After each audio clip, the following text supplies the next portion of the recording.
Chapter 284. The two waterspouts spiraled into the sky. Rumbling sounds of thunder rang out one after another. When the lightning struck the huge water tornadoes, countless light blue electric currents immediately surged wildly within the water tornadoes, so much so that the two water tornadoes faintly glowed with blue light. Then, the electric currents in the water column suddenly converged at the center of the waterspouts, emitting a faint white light that looked like stars at night.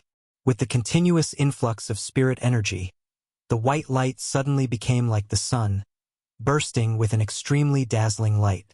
The white light dispelled the dark haze between heaven and earth, and even the thunderstorm that had not stopped just now strangely stopped. This was really a very strange scene. It was around 9 o'clock in the evening, and the sun had already drilled from the northern hemisphere to the southern hemisphere. But under the white light, it seemed to bring people to a sunny afternoon. The wind was gentle, the sun was bright, and the sea was blue.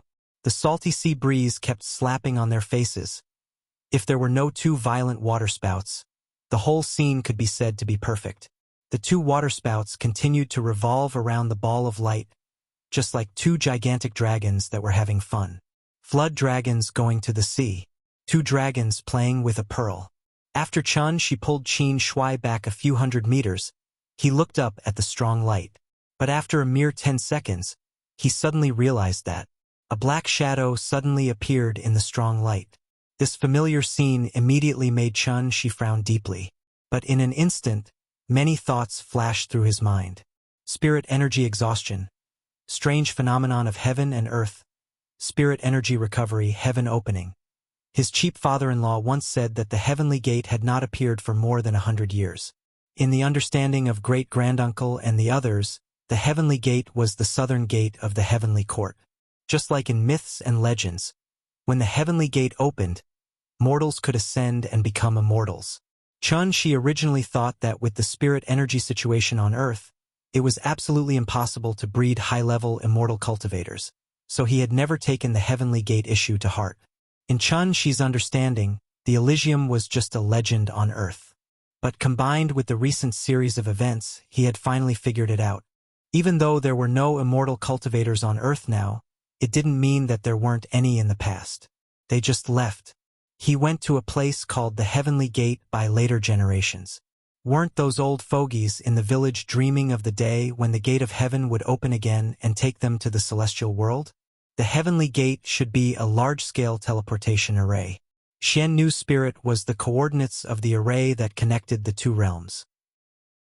As for the so-called Immortal Realm, it was probably a cultivation holy land similar to the Heavenly Jade Domain.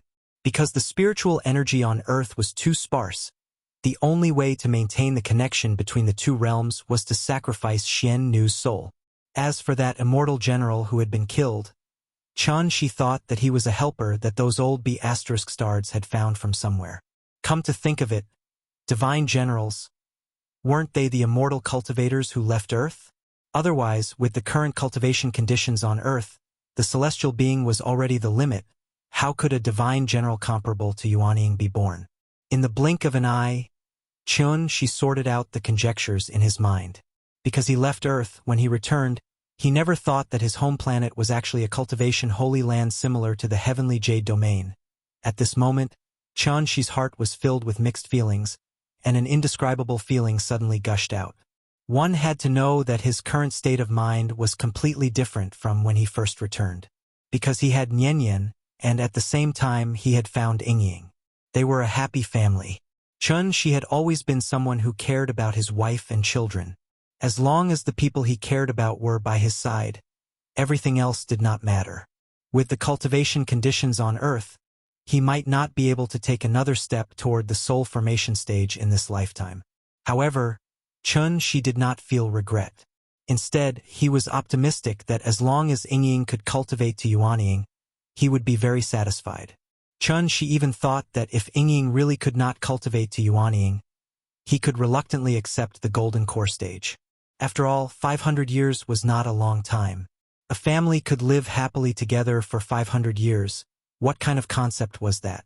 Furthermore, even if he really could not accept the terrible ending of Ying leaving first and dying alone, He could at least try to bring Ying and Yin back to the heavenly jade domain and find a way to prolong their lives. Right? The future was still early, and it was more important to live well in the present. Therefore, before Yin became an adult, she would not consider what the future would be like. However, what she did not expect was that reality was completely different from what he had imagined. Originally, he just wanted to retire and take care of his children on Earth, but he did not expect Earth to be a cultivation holy land comparable to the heavenly jade domain. At least it used to be. This made she feel that it was very unreal. Could it be his peaceful and happy life was going to be broken? And the reason why she had such a feeling was that he knew how cruel the world of immortal cultivators was. Immortal cultivators were supposed to compete with the heavens and with people. Although there would always be people who naively thought that immortal cultivators could actually join hands and advance together, side by side. However, they neglected the most important problem. And that was, cultivation resources were limited. Although spirit chi could be continuously regenerated, and heavenly treasures could be regenerated indefinitely, the problem was, the lifespan of immortal cultivators was also limited. How to obtain more cultivation resources within their limited lifespan to continuously improve their realm was the problem that every immortal cultivator had to face. Natural selection, survival of the fittest. If one could not obtain more resources to improve themselves, then they were destined to be eliminated. What was the result of being eliminated? There was only one result, and that was death. This was the real world of immortal cultivators. Compared to the other divine lords in the heavenly jade domain, Shi's temperament was indeed much gentler, but he was not a person who liked to avoid problems. Since the problem had already appeared, then there was only one question left in his heart. Divine General, what level was he in the heavenly gate? The grudge had already been formed. If the other party did not pursue the matter, then she could also pretend that this matter did not happen. But if the other party wanted to pursue the matter, thinking of this, she could not help but ignite a burning desire to fight in his heart. In the past, he did not care about his life, and even if it was a narrow escape, he would still cross the void. But today was different from the past. As a man, every time he swung his sword, it was no longer for himself, but for his wife and children behind him. If he were to fall as well, what would happen to Ying and Yin? Shi's mind was full of thoughts. At this time, the black figure finally walked out of the strong light. But what made Shi a little surprised was Chapter 285. Two dragons playing with a pearl. The heavens opened a gate. Shi originally wanted to pick up some scraps from this heavenly vision. If he could find another strange existence like the Temple of Time, it would be a very happy thing for him. But it was a pity he didn't find anything good. Instead, he witnessed the entire process of the Gate of Heaven. With the opening of the Gate of Heaven, three figures also walked out of the strong light one after another. Walking in front was a man wearing a blue brocade robe and a belt around his waist. He was about 30 years old. After walking out of the strong light, the man in blue took a few steps in the air, then slightly turned his body to look at the strong light, as if waiting for his companions. Then, another man walked out of the strong light. That person was wearing a white straight crane cloak. Coupled with the otherworldly temperament on his body, it could be said that he was a stranger like jade, unparalleled in the world. The man in white's temperament was so outstanding, but the third figure following behind him was not inferior in the slightest. Moreover, it was a woman. The woman was very thin, with prominent cheekbones. She was wearing a water blue fairy dress and had a cinnabar dot between her eyebrows. She looked a bit like Manshin in The Promise. If one had to use a word to describe her, it could only be Kufu.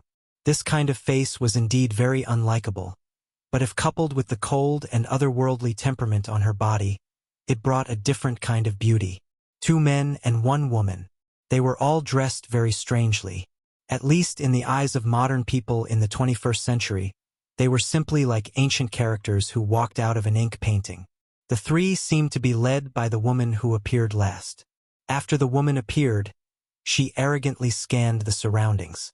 When she saw Chun Shi dragging Qin Shuai and flying in the air more than 10 meters above the sea, the corners of her mouth couldn't help but raise a slightly contemptuous smile. However, after briefly sizing up Chun Shi and Qin Shuai, the woman quickly withdrew her gaze and then took out something similar to a magic weapon from her arms. That thing was spherical, about the size of a palm, and had a metallic texture. There were many strange symbols engraved on the spherical surface. After the woman took out the small ball, a faint fluorescent light emerged from her palm. Then the small ball floated up strangely. At this moment, the woman said to the two companions beside her, "There's a problem. The spiritual qi is much less than I thought. Based on the current situation, we only have the time for an incense stick to burn at most." Hearing this, the man in green immediately asked doubtfully, "An incense stick's worth of time? Didn't you say that we have at least 2 hours?" "I don't know what's going on," the woman frowned. After thinking for a while, she explained, "Han Xiang's judgment can't be wrong. I think it's because there are too many impurities in this world's spiritual energy, which caused the previous judgment to be wrong. Now is not the time to discuss this. Since time is so tight, let's act according to what we discussed before. Shui Xiang will guard this place. I'll go find Gue Yao. Qing Luan, you go find Chong Li. What do you think?" "All right." After hearing the man in white's words, the woman and the man in green immediately nodded. If great-granduncle was still alive, perhaps he could determine the identities of the 3 people in front of him based on the contents recorded in the ancient books. Shui Xiang, Qing Luan, Bai Hong, and the divine general who had died under Chun Shi's sword combination, Chong Li. After a simple discussion, Qing Luan and Bai Hong instantly turned into streaks of light and flew in different directions. From the beginning to the end, the 2 of them didn't even look at Chun Shi. Perhaps to them, Chun Shi and Qin Shuai in front of them were just insects that could fly. Qing Luan and Bai Hong left. But the moment they left, the destroyer that had been parked in the distance suddenly raised its main cannon. Bang! Following the appearance of a burst of flames, the destroyer actually opened fire, and the position the cannon was aiming at was the strong light in the middle of the 2 waterspouts. One had to know that the woman called Shui Xiang was currently floating in the air at the location of the strong light. This sudden cannon shot really shocked everyone present. Sitting on the boat, Ijiro Saito stared in the direction of the destroyer in a daze. When he saw the cannonball smashing toward the position of the strong light at 3 times the speed of sound, Ijiro Saito's face suddenly showed a shocked and angry expression. He couldn't help but yell in the direction of the destroyer, "Baka!" With the continuous development of modern technology, the status of naval cannons had long been replaced by missiles. Therefore, naval cannons were generally only used in close-range defensive battles or warning shots. This cannon shot was a warning issued by the U.S. Army. It was a warning to the 3 people who suddenly appeared from the strong light not to act rashly and obediently accept their interrogation. The firing rate of naval cannons was as high as 1,000 meters per second. Therefore, in less than 2 seconds, the cannonball had already hit the woman's position. The woman was stunned for a moment, as if she didn't expect the insects in front of her to dare to attack her. Because she was too angry, a hint of red flashed across the woman's face. Then, she waved her sleeves fiercely, frowned, and widened her eyes. She shouted in the direction of the destroyer, "You're asking for it?" As the woman waved her sleeves, she grabbed with her slender hand and a huge burst of energy suddenly burst out. The cannonball that had already flown in front of her suddenly stopped in the air, as if it had hit a wall of air. Then, the 2 waterspouts seemed to have come alive. They fiercely poked their heads down from the sky and pointed at the destroyer in the shape of a bow. From afar, how were these waterspouts? They were simply 2 flood dragons that were ready to pounce. As the woman pointed from afar, 2 waterspouts immediately shot forth, spiraling toward the destroyer viciously. Flood dragons emerge from the sea, swallowing thousands of miles of mountains and rivers. In the face of this monstrous wave, what was the difference between the destroyer and a wooden boat? Boom! With the rumbling sound of the waves, the overwhelming wave instantly slammed the destroyer to the bottom of the sea. When everything returned to silence, there was nothing left on the vast ocean. Chapter 286. There was an old saying in Wuxia. The police of the Pacific Ocean were very strict. The people of the United States had always been arrogant and self-proclaimed to be the world's overlords. They would go to other people's territory in the name of maintaining world peace. Naturally, many countries were angry but didn't dare to say anything. It just so happened that the heavenly vision appeared in the high seas not far from Okinawa, so the people of the United States naturally came to join in the fun. But what these people of the United States would never have thought was that they kicked a steel plate this time. The woman was called Shui Xiang by her companions, and with her skill just now, she also guessed that her cultivation method should be inclined to the water attribute. Therefore, the endless Pacific Ocean in front of him was obviously her home ground. Provoking others in their home ground, and the other party was a celestial being. What was the difference between such behavior and the kamikaze squad of Japan? She silently played the role of a spectator. In fact, since these three people appeared, he had been seriously thinking about a problem. That was, should he make the first move to gain the upper hand? Perhaps because they were bold, the three of them didn't set up any soundproof restrictions when they were discussing things just now. Therefore, the conversation between the three of them was also passed to Shi's ears. Deo? Changli? Although he didn't know what these two terms meant, it could be speculated that one of them should refer to the divine general who had died under his sword. The three of them obviously didn't know that the divine general was dead, so they only mentioned looking for him, not revenge. In that case, then, should he take advantage of the opportunity when they were acting separately and kill the three of them one by one? Or should he keep his composure and pretend that nothing had happened? She thought about this problem very seriously. Just when he was hesitating, the woman suddenly turned her head and looked at him and Qin Shui. At this moment, within a radius of 10 miles, except for Saito Ijiro on the boat, only Qin Shui and Shi were left. Qin Shui was just a warrior who had just stepped into the celestial realm, so the woman didn't take him seriously at all. As for Shi on the side, because she couldn't detect any fluctuation of spirit energy from Shi, she only thought of Shi as Qin Shui's follower. The woman's temper was not very good to begin with, and after being provoked by a group of ants, she was even more furious. Thus, when she saw the small boat below, she couldn't help but wave her sleeves again. Immediately after, a huge wave rose from the sea below and smashed directly in the direction of the small boat. Seeing this, Ijiro Saito didn't even care about the boat. He jumped into the sea and then ran wildly on the water. The wind is tight. Retreat. The woman had only casually raised a huge wave, and it was enough to frighten this Inyang Liao executive, who scrambled away like a dog. Fortunately, the woman didn't seem to want to argue with these ants in front of her. So when she saw Ijiro running away, she turned her eyes back to Shi and Qin Shui. This was the third time she had set her eyes on the two of them. Therefore, the moment she looked at Qin Shui, he felt as if he had fallen into an ice cave, and all the hair on his body stood on end.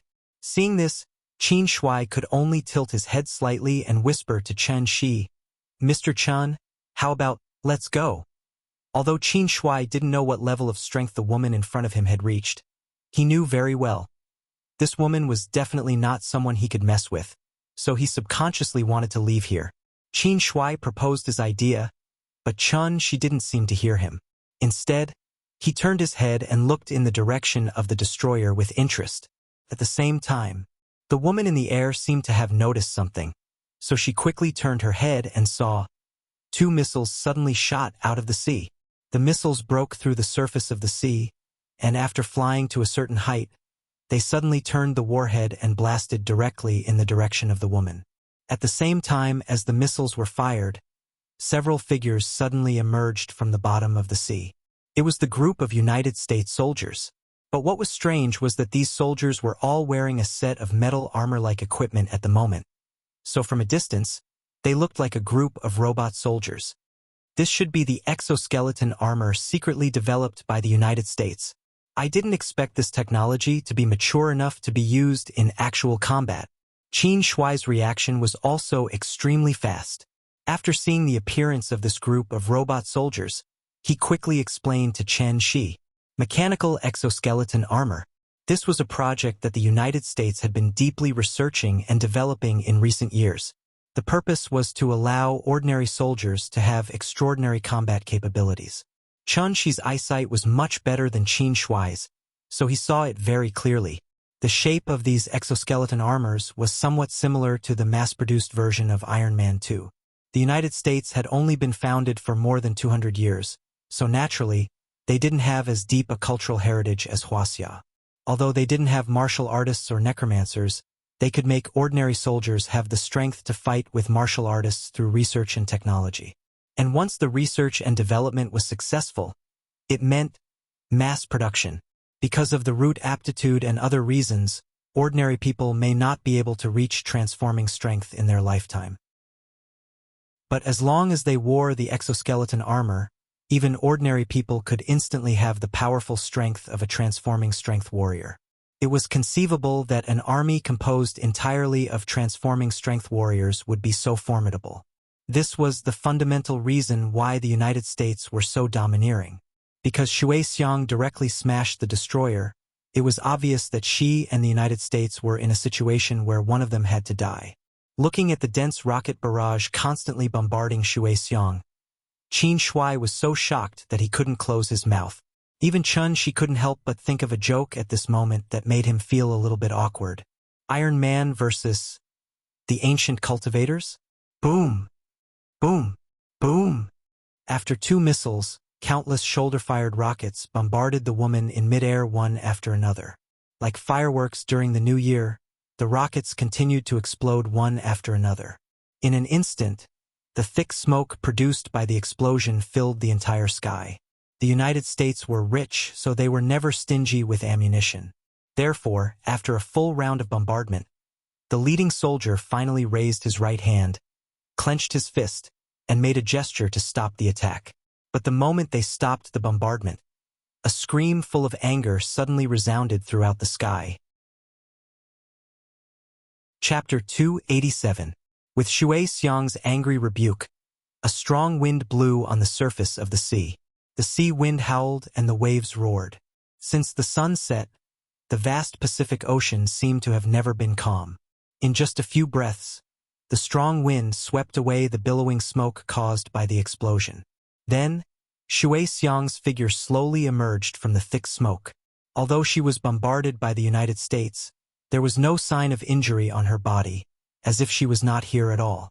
In fact, Shui Xiang's appearance was beautiful, but she always faintly gave people a feeling of acrimony and being unapproachable. In the words of the aunt in the park who arranged a blind date for her son, it was, "This girl's face was not good. She would jinx her husband. Marrying her home would shorten his lifespan." As for whether Shui Xiang jinxed her husband or not, obviously, no one knew the answer to this question. However, Chen Shi and Qin Shuai, who were onlookers, knew very well that the group of United States people in front of them were all going to become short-lived ghosts. Shui Xiang floated in the air expressionlessly. Her face, which looked a little rosy just now, became a little pale at the moment. She looked like a sick patient in the hospital. Of course, she was not sick. If Qing Luan and Bai Hong were still here, they would immediately dodge to the side and carefully keep a safe distance from her. After all, a woman was very scary when she went crazy. Because of the existence of the protective shield, this level of bombardment was actually no different from scratching an itch for Shui Xiang. And the reason why she was so angry was entirely because she didn't expect that these damn ants would dare to provoke her again and again. She felt as if a mangy dog was barking around her, and from time to time, it would pounce on her and bite her. Even if it couldn't bite her, it still successfully disgusted her. Therefore, when Shui Xiang waved her sleeves again with a cold face, the surrounding temperature seemed to have dropped a lot. Then, the sea surface where the United States soldiers were located surged violently. Immediately afterward, a huge force suddenly surged out from the bottom of the sea. Before the soldiers could react, they were directly sprayed into the sky by this force. Thrusters! Spread out! Spread out! Attack at will! With the help of the thrusters, the soldiers were like hornets flying up and down in the air. At the same time, they were crazily firing at Shui Xiang's location. Boom! In an instant, Bullets gushed out like raindrops. At the same time, countless rocket launchers were launched one after another at Shuexiang. A new round of suppressive fire began. However, just as they were about to launch their attacks, the sea beneath them suddenly began to boil. Countless tiny water arrows shot out from the sea at an extremely fast speed, looking somewhat like a fountain. A dense rain of water arrows shot from the sea into the sky. Because a soldier couldn't dodge in time, he was pierced by those tiny water arrows on the spot. Accompanied by a heart-wrenching scream, the unlucky soldier fell from the sky like a wild goose that had been shot by an arrow. Pull up! Pull up! The thrusters were fully activated, and the remaining soldiers instantly flew hundreds of meters into the air. But it was a pity. Although their flying speed was fast, the water arrows shot from the sea were much faster than them. Therefore, in just a few seconds, more than half of this elite team, whose combat power could be said to be the world's top elite team, had been killed or injured. Calling headquarters, requesting. Seeing that the situation was not right, the leading soldier immediately wanted to ask for support from headquarters. But before he could even finish speaking, a water arrow comparable to a laser directly pierced through the exoskeleton armor on his body. Blood rained down, and the entire world was quiet. Shuexiang turned her head again and looked at the two people not far away. This was already the fourth time she looked at Chen Shi and Qin Shuai. Therefore, Qin Shuai suddenly felt like he was being stared at by a prehistoric beast. This also made him finally realize that death was so close to him. Under Shuexiang's expressionless gaze, Qin Shuai didn't even dare to breathe. Every second felt like a year. But luckily for him, after Shuexiang stared at them for a full 3 seconds, she didn't attack the two of them. Instead, she spat out a word coldly. Get out. Hearing this, Qin Shuai suddenly felt like he had been pardoned. In a moment of excitement, he grabbed Chen Shi's arm a little rudely, and then quickly whispered, Mr. Chen, let's go. If we don't go now, I'm afraid we won't be able to leave. To be honest, if it weren't for Chen Shi's reluctance to leave, he would have already run away like Ijiro Sai too. It was fine to watch the show, but he couldn't throw his life away, right? Perhaps sensing the fear in Qin Shuai's heart, Chen Shi didn't mean to blame him. Instead, he reached out and patted the back of his hand. You go first, I still have something to talk to her alone. Before Qin Shuai could react, an invisible force pushed him out. Mr. Chen. You? Qin Shuai struggled, wanting to say something, but his mouth was blocked by Chen Shi's true essence. This scene also made Shuexiang, who had been expressionless, instantly change her expression. This man, who didn't have the slightest fluctuation of spirit energy on his body, was actually a celestial being? Did she make an error in judgment? Shuexiang was a little bewildered, but at this time, Chen Shi was like a tourist climbing a mountain. Step by step, he walked in the air and slowly rose to Shuexiang's height. Who are you? Until now, Shuexiang hadn't noticed any signs of spirit energy fluctuations on Chen Shi's body. How was this possible? Chapter 288. Shuexiang couldn't help but frown the moment she saw the appearance of the godly sword Dharma form. You actually used the Dharma form as a weapon? There was some doubt in her tone, but at the same time, there was some amazement. Without a doubt, Shuexiang understood the usage of the Dharma form very well. But it was precisely because of this that she felt rather surprised. Dharma form? It could actually be used like this?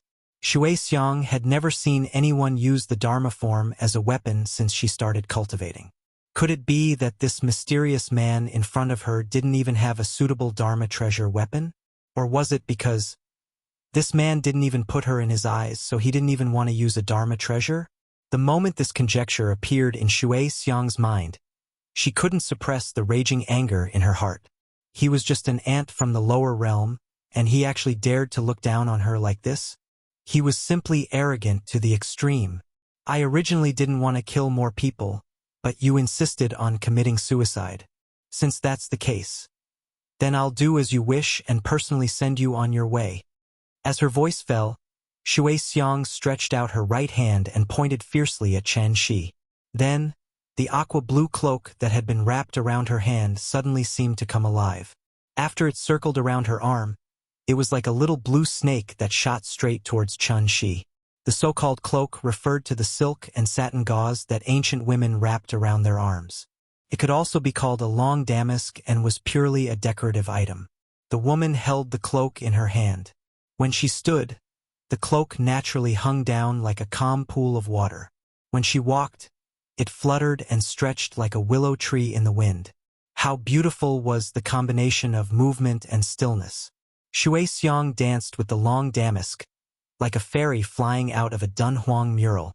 Seeing this, Chun-Shi didn't have the slightest intention of underestimating her. Instead, he gripped the hilt of his sword tightly and ferociously channeled all the vital energy in his body into the long sword. So much so that the long sword in his hand suddenly glowed with a strong light. And the reason why Chun-Shi was so cautious was because this cloak was Shui Xiang's natal Dharma treasure, azure billowing silk gauze. After the long damask flew out from Shui Xiang's hand, it suddenly became bigger and instantly became like a curtain that covered the entire sky. Seeing that the situation was not right, Chun-Shi immediately rose into the air, wanting to fly out of the area covered by the long silk. However, what Chun-Shi did not expect was that Chongling's speed was quite fast. It was like a big net falling from the sky, covering Chun-Shi's head in an instant. Then, it tightened bit by bit like wrapping a dumpling, wrapping Chun-Shi firmly. Chun-Shi brandished his long sword, trying to split the long silk. However, this long silk seemed to be made of water. After the sword pierced into it, it did not encounter any resistance. No matter how Chun-Shi slashed, the long silk did not show any signs of damage. Chun-Shi tried to touch the long silk with his hand, wanting to tear it apart. However, he found that the long silk had become extraordinarily sturdy. No matter how hard he tried, it was futile. Could be said to be both soft and hard. In the face of this unbreakable long silk, Chun-Shi had no way to break it. He could only watch as he was wrapped in the long silk like a mummy. Looking at how the azure billowing silk gauze tied up Chun-Shi so easily, Shui Xiang could not help but laugh contemptuously. "You only have this little ability?" She thought that this man might have some ability. She did not expect that he was just a guy who was strong in appearance but weak in reality. It may be more than that. Even though he was tied up like a dumpling, Chun-Shi's face still did not show any expression of panic. Instead, he calmly replied to her, "You don't know life from death." Shui Xiang glanced at him and then waved her arm. An icicle suddenly appeared not far from Chun-Shi's forehead. Looking at that posture, Shui Xiang probably wanted to use the icicle to cut open his head. However, at this critical juncture, Chun-Shi did not seem to be anxious at all. Instead, he suddenly smiled and said, "Let me give you a piece of advice. When you are fighting with others, don't let your guard down, especially behind you." Hearing this, Shui Xiang could not help but frown and quickly turned to look behind her. At this time, she found that the divine sword Dharma idol was not far behind her when she did not know when. The divine sword was slightly blooming with a strange light, but Shui Xiang could not detect any signs of spiritual energy fluctuations on this sword at all. Until, when the divine sword Dharma idol suddenly flew toward her, Shui Xiang finally realized that it contained a huge amount of spiritual energy. "You? Shameless." A lion would use all its strength to hunt a rabbit. Even if the opponent was a woman, even if the method used was despised Chun-Shi still chose to take her down in a way that was close to a sneak attack.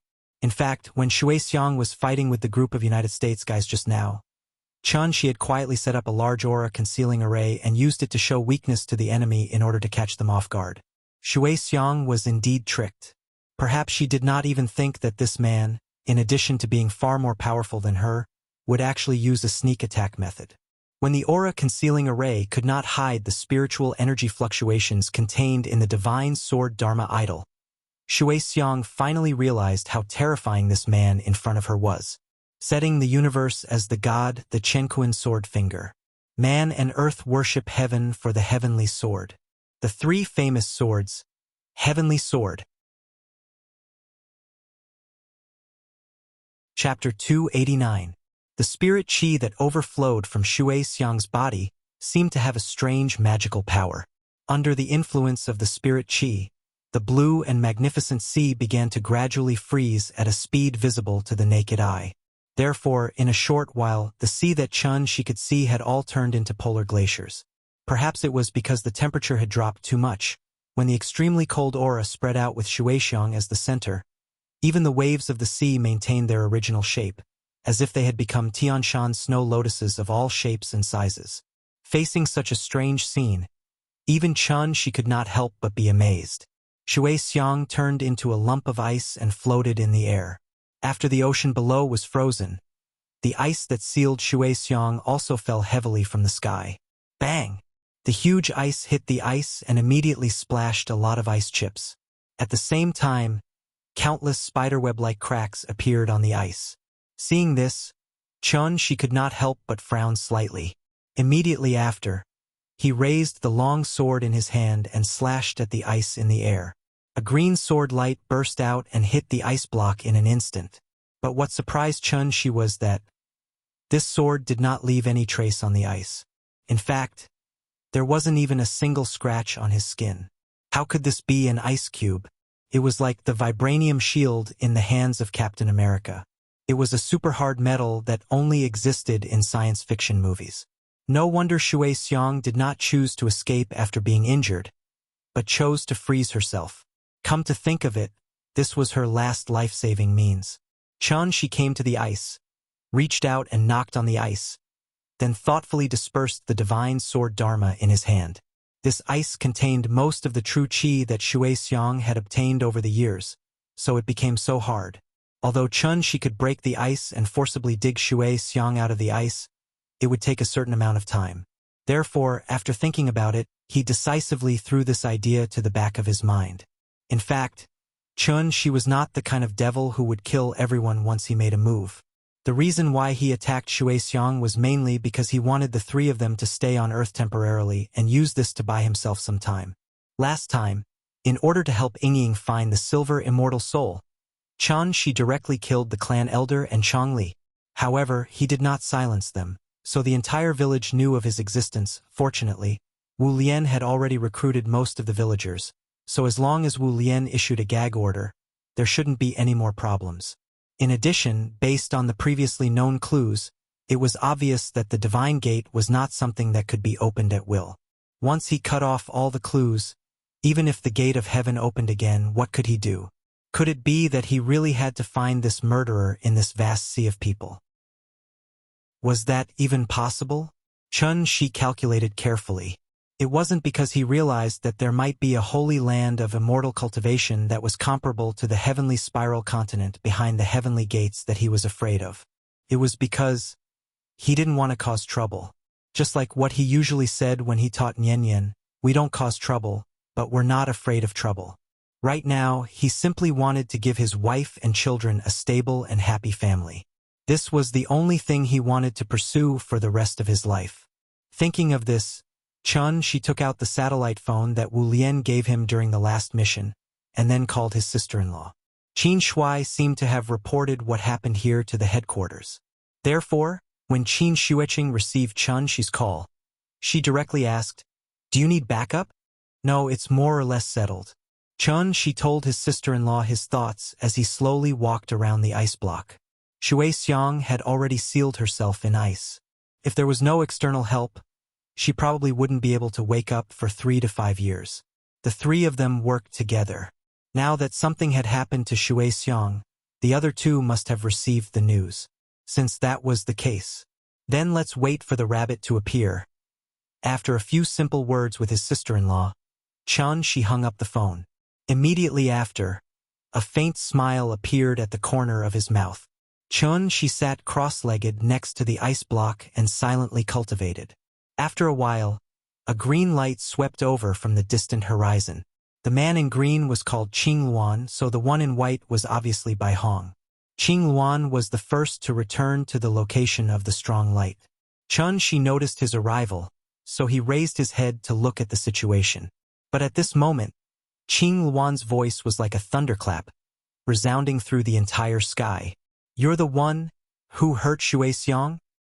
His voice was very low, and there was a hint of anger that seemed to be on the verge of being unable to suppress. Chun Shi raised his head slightly. Just as he was about to answer, Qing Luan suddenly stretched out his right hand. Immediately after, a long spear suddenly appeared in his hand. Seeing that Qing Luan was about to start a fight, Chun Shi hurriedly waved his hand and shook his head to explain, "It's not me. It's the group of United States guys who did it." Hearing this, Qing Luan couldn't help but be stunned. He didn't seem to understand Chun Shi's meaning, so a suspicious expression suddenly appeared on his face. Seeing this, Chun Shi immediately struck while the iron was hot and explained, "The group of United States guys threw a nuclear bomb. This girl couldn't withstand it, so she turned herself into ice. Here, it's this."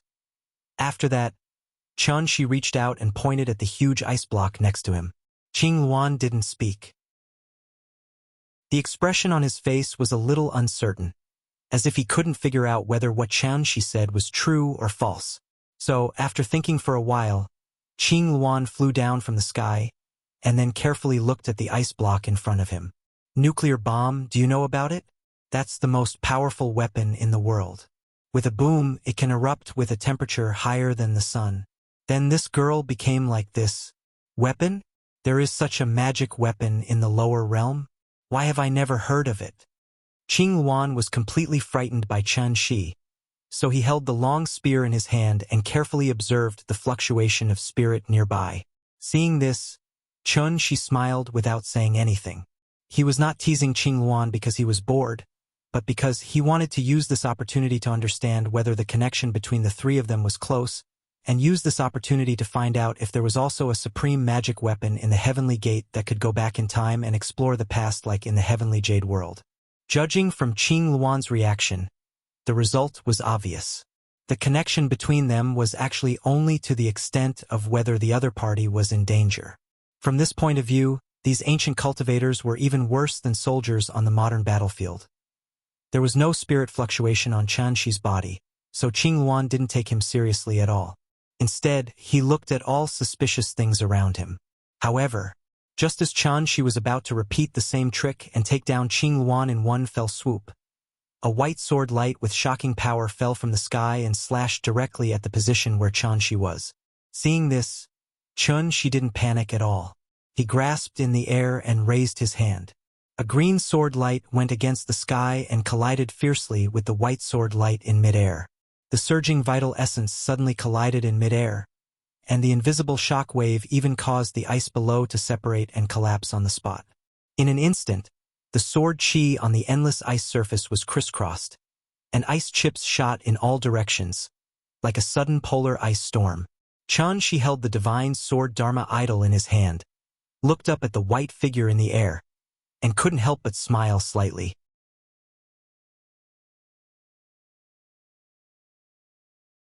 Of course, the dragon, the divine general, rushed towards Chun Shi with a great momentum. The chi that overflowed in the process of its advance plowed a huge gully in the thick ice surface. The spear was 13 feet long. The spearhead was slender like a reed leaf. The shaft was like wood but not wood. The entire body was indigo and carved with dragon patterns. The name of the spear was Starlight. Bai Hong, who was at the side, did not stay idle as the long spear struck. The moment Qing Luan pounced, Bai Hong wielded his long sword and started to dance in the air. Strangely, every time he swung his sword, the long sword would leave a white mark in the air. In the blink of an eye, the air around Bai Hong was like glass, with countless scratches. Go! After a total of 108 strokes, Bai Hong suddenly turned the tip of his sword and pointed it directly at Chun Shi. Then, these scratches seemed to have received some kind of response and suddenly shot towards Chun Shi. A long spear as fast as a dragon, 100 long swords as swift as rain. Facing the two aggressive attacks, Chun Shi's lips suddenly curled into a smile. Then, under Bai Hong's slightly surprised gaze, the divine sword Dharma in Chun Shi's hand suddenly turned into spots of starlight and drifted away. This is giving up on resisting? Even with Bai Hong's intelligence, after seeing Chun Shi's strange behavior, He could not react in time. Everything happened in the blink of an eye. The long spear came crashing down. But just as the long spear was about to pierce Qian Shi's figure suddenly disappeared from Qing Luan's eyes. Impossible! Qing Luan's eyelids twitched, and he immediately wanted to withdraw his long spear. But this spear was used with all his strength. How could it be so easy to withdraw? Qing Luan was like a bull that lost control, and instantly rushed to the position where Qian Shi was just at. But then, the scene in front of him completely changed.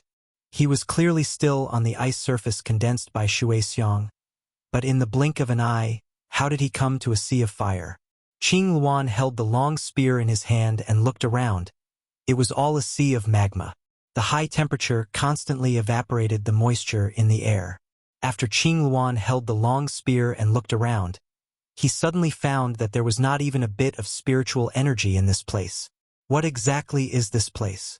Qing Luan was a little surprised, but at this moment the magma below suddenly boiled. Then, a fire qilin suddenly jumped out of the magma, then stomped on the ground with its back foot and bent its front foot slightly, and fiercely roared at Qing Luan. Roar!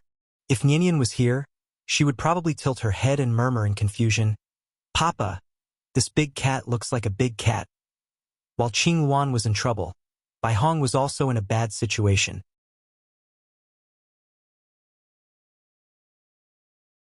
Chapter 291. I have a sword that can cut through people's hearts and ghosts. I have a heart that laughs on the road to immortality. The so-called swordsman did not cultivate the sword, but the heart. Since he held a 3-foot sword, he should be as upright as a sword, as unbreakable as a sword, as sharp as a sword. Only the sword, only the heart, only the self. Therefore, when Bai Hong held the flowing cloud sword and calmly reported his name to Qian Shi, his entire temperament changed completely, like a sharp sword out of its scabbard. Shiny, clear, and sharp. Invisible sword intent gushed out from Bai Hong's body, like a tornado that suddenly rose, expanding outwards with his position as the center. In an instant, small scratches appeared on the surface of the ice, as if someone had used a knife to scrape the surface of the ice. Seeing this, Qian Shi could not help but smile. From Bai Hong's performance just now, he had indeed touched the true essence of the sword. But unfortunately, Bai Hong had only reached the level of intent and had not really stepped into the level of heart. If one had to use simple words to summarize, it would be, "Benefactor, you're thinking too much."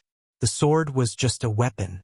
As long as there was a sword in the heart, even if there was only a branch or a leaf in the hand, why couldn't it be a sword?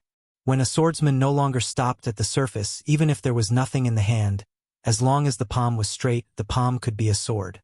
The sword was not just a weapon. Of course, this kind of pure concept had nothing to do with cultivation, and could only be used to see if a person had the talent to learn the sword. Confucius said, "Those who are born with knowledge are superior, those who learn to know are inferior." Qian Shi had seen a real genius in the way of the sword. He learned the sword at the age of 5, and had already understood the swordless realm at the age of no doubts. In comparison, Qian Shi, who took 500 years to understand the heart sword, was obviously not a peerless genius. Qian Shi did not seem to take Bai Hong seriously at all. When the term sword cultivator appeared in his mind, his thoughts couldn't help but drift further and further away. He even stood there in a daze. Bai Hong saw that Qian Shi did not respond, so she once again performed a sword salute, and then said with a solemn expression, "Please enlighten me." Towards this mysterious man who had defeated Chong Li and Shui Xiang one after another, Bai Hong clearly had to be 120% alert. The word Mr. clearly expressed his feelings at this moment. In this battle, he couldn't escape and he couldn't. The only way was to fight. Bai Hong's fighting spirit was overflowing, and the surging sword intent was like a basin of cold water suddenly poured on Qian Shi's head, making Qian Shi suddenly come back to his senses. "I'm sorry. I got distracted. I don't dare to teach you anything. You can use your sword. I want to see your moves first. Maybe I can get some inspiration from it." Qian Shi smiled apologetically at Bai Hong. His tone was very casual, as if he was chatting with a friend. Hearing this, Bai Hong's expression was very serious. After bowing to Chen Shi again, Bai Hong pulled out a sword flower and shouted loudly, "If that's the case, then I'll offend you." As the voice fell, Bai Hong's figure suddenly flew into the air. As Bai Hong pointed the long sword in his hand, the long sword suddenly burst out an extremely dazzling light. Immediately after, a huge shadow of a divine sword faintly appeared around Bai Hong, and he himself was in the position of the sword hilt. This move is called hitting water. Please enlighten me, Mr. Transforming feather hanging sky, tugging wind 90,000 shaking scales across the sea, hitting water 3,000. The first move of the Fuyao sword technique, hitting water. The huge sword shadow crashed down with a bang. At this time, Chen Shi held the divine sword Dharma form in his hand and once again slashed out a green sword light. Perhaps it was because it was too hasty, but the cyan sword light seemed too small compared to the sword shadow formed by the white rainbow. As soon as they touched, the green sword light was completely swallowed by the white sword shadow. Without any obstruction, the white sword shadow crashed down. Boom! Like an intercontinental missile hitting its target, the surging true origin immediately caused a violent explosion on the ice surface. One had to know that because of the extreme cold in the water, the layer of ice that condensed on the surface of the sea was at least 10 meters thick. When the sword came down, it actually shattered the endless layer of ice into pieces. How was this still a missile? It was simply a comet hitting the earth. In an instant, the waves rolled and roared. The huge force caused the water below to spurt up to a height of nearly 100 meters. Looking down from the sky, one could see that the position where Chen Shi was just at was the center of the explosion. The 100-meter-tall wave continued to spread out in a circular shape, wave after wave, and did not calm down for a long time. It could be said that it really lived up to the name of this move. Hitting water. Kunpeng hitting water 3,000 miles. Bai Hong's move caused the surface of the sea to drop by nearly 100 meters. However, the sea had to calm down in the end.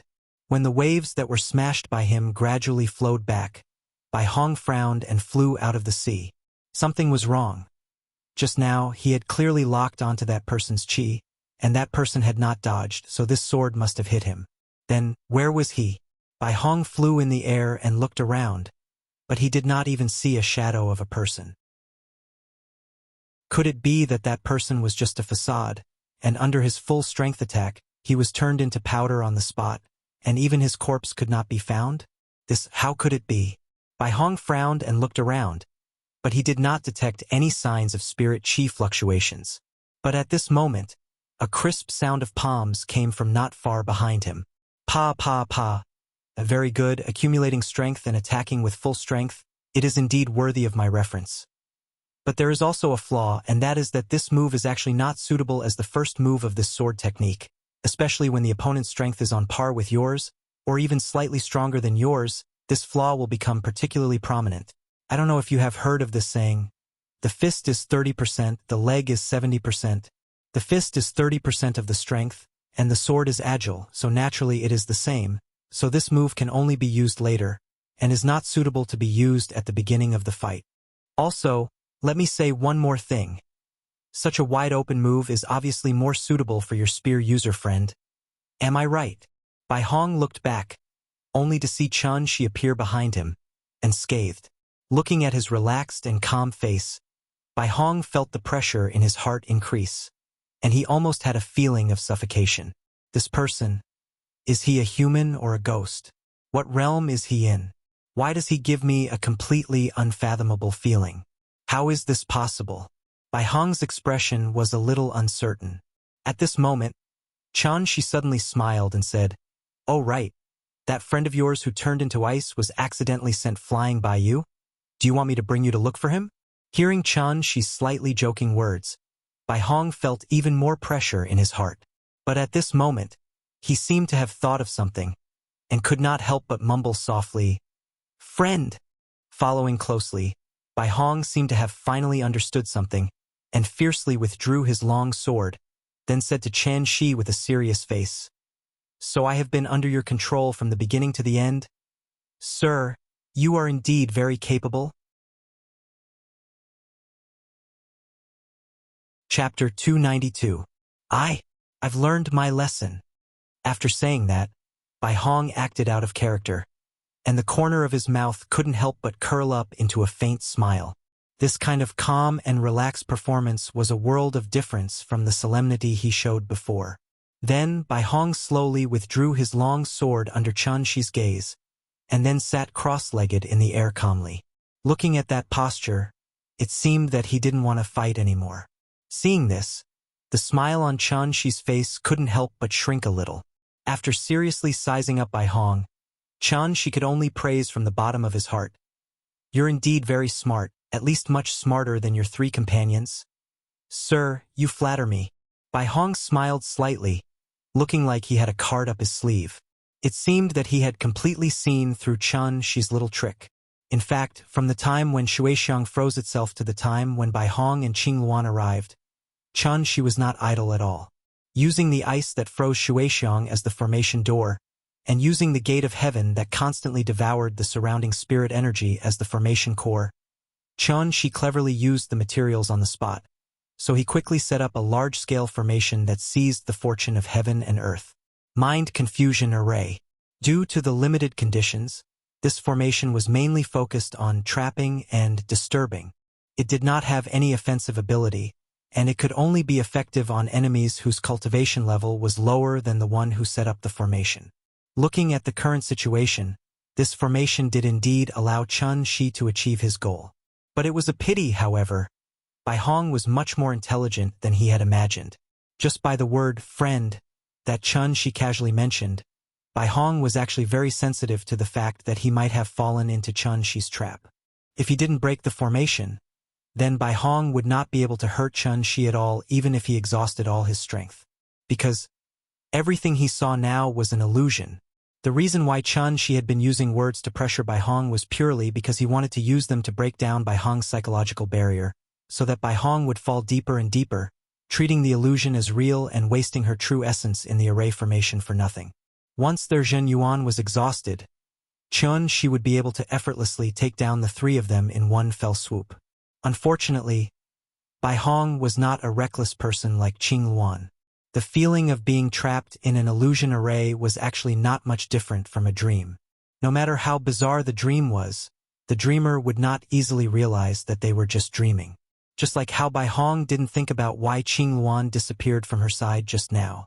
Therefore, only when the dreamer realized that they were dreaming would they be able to wake up from the dream.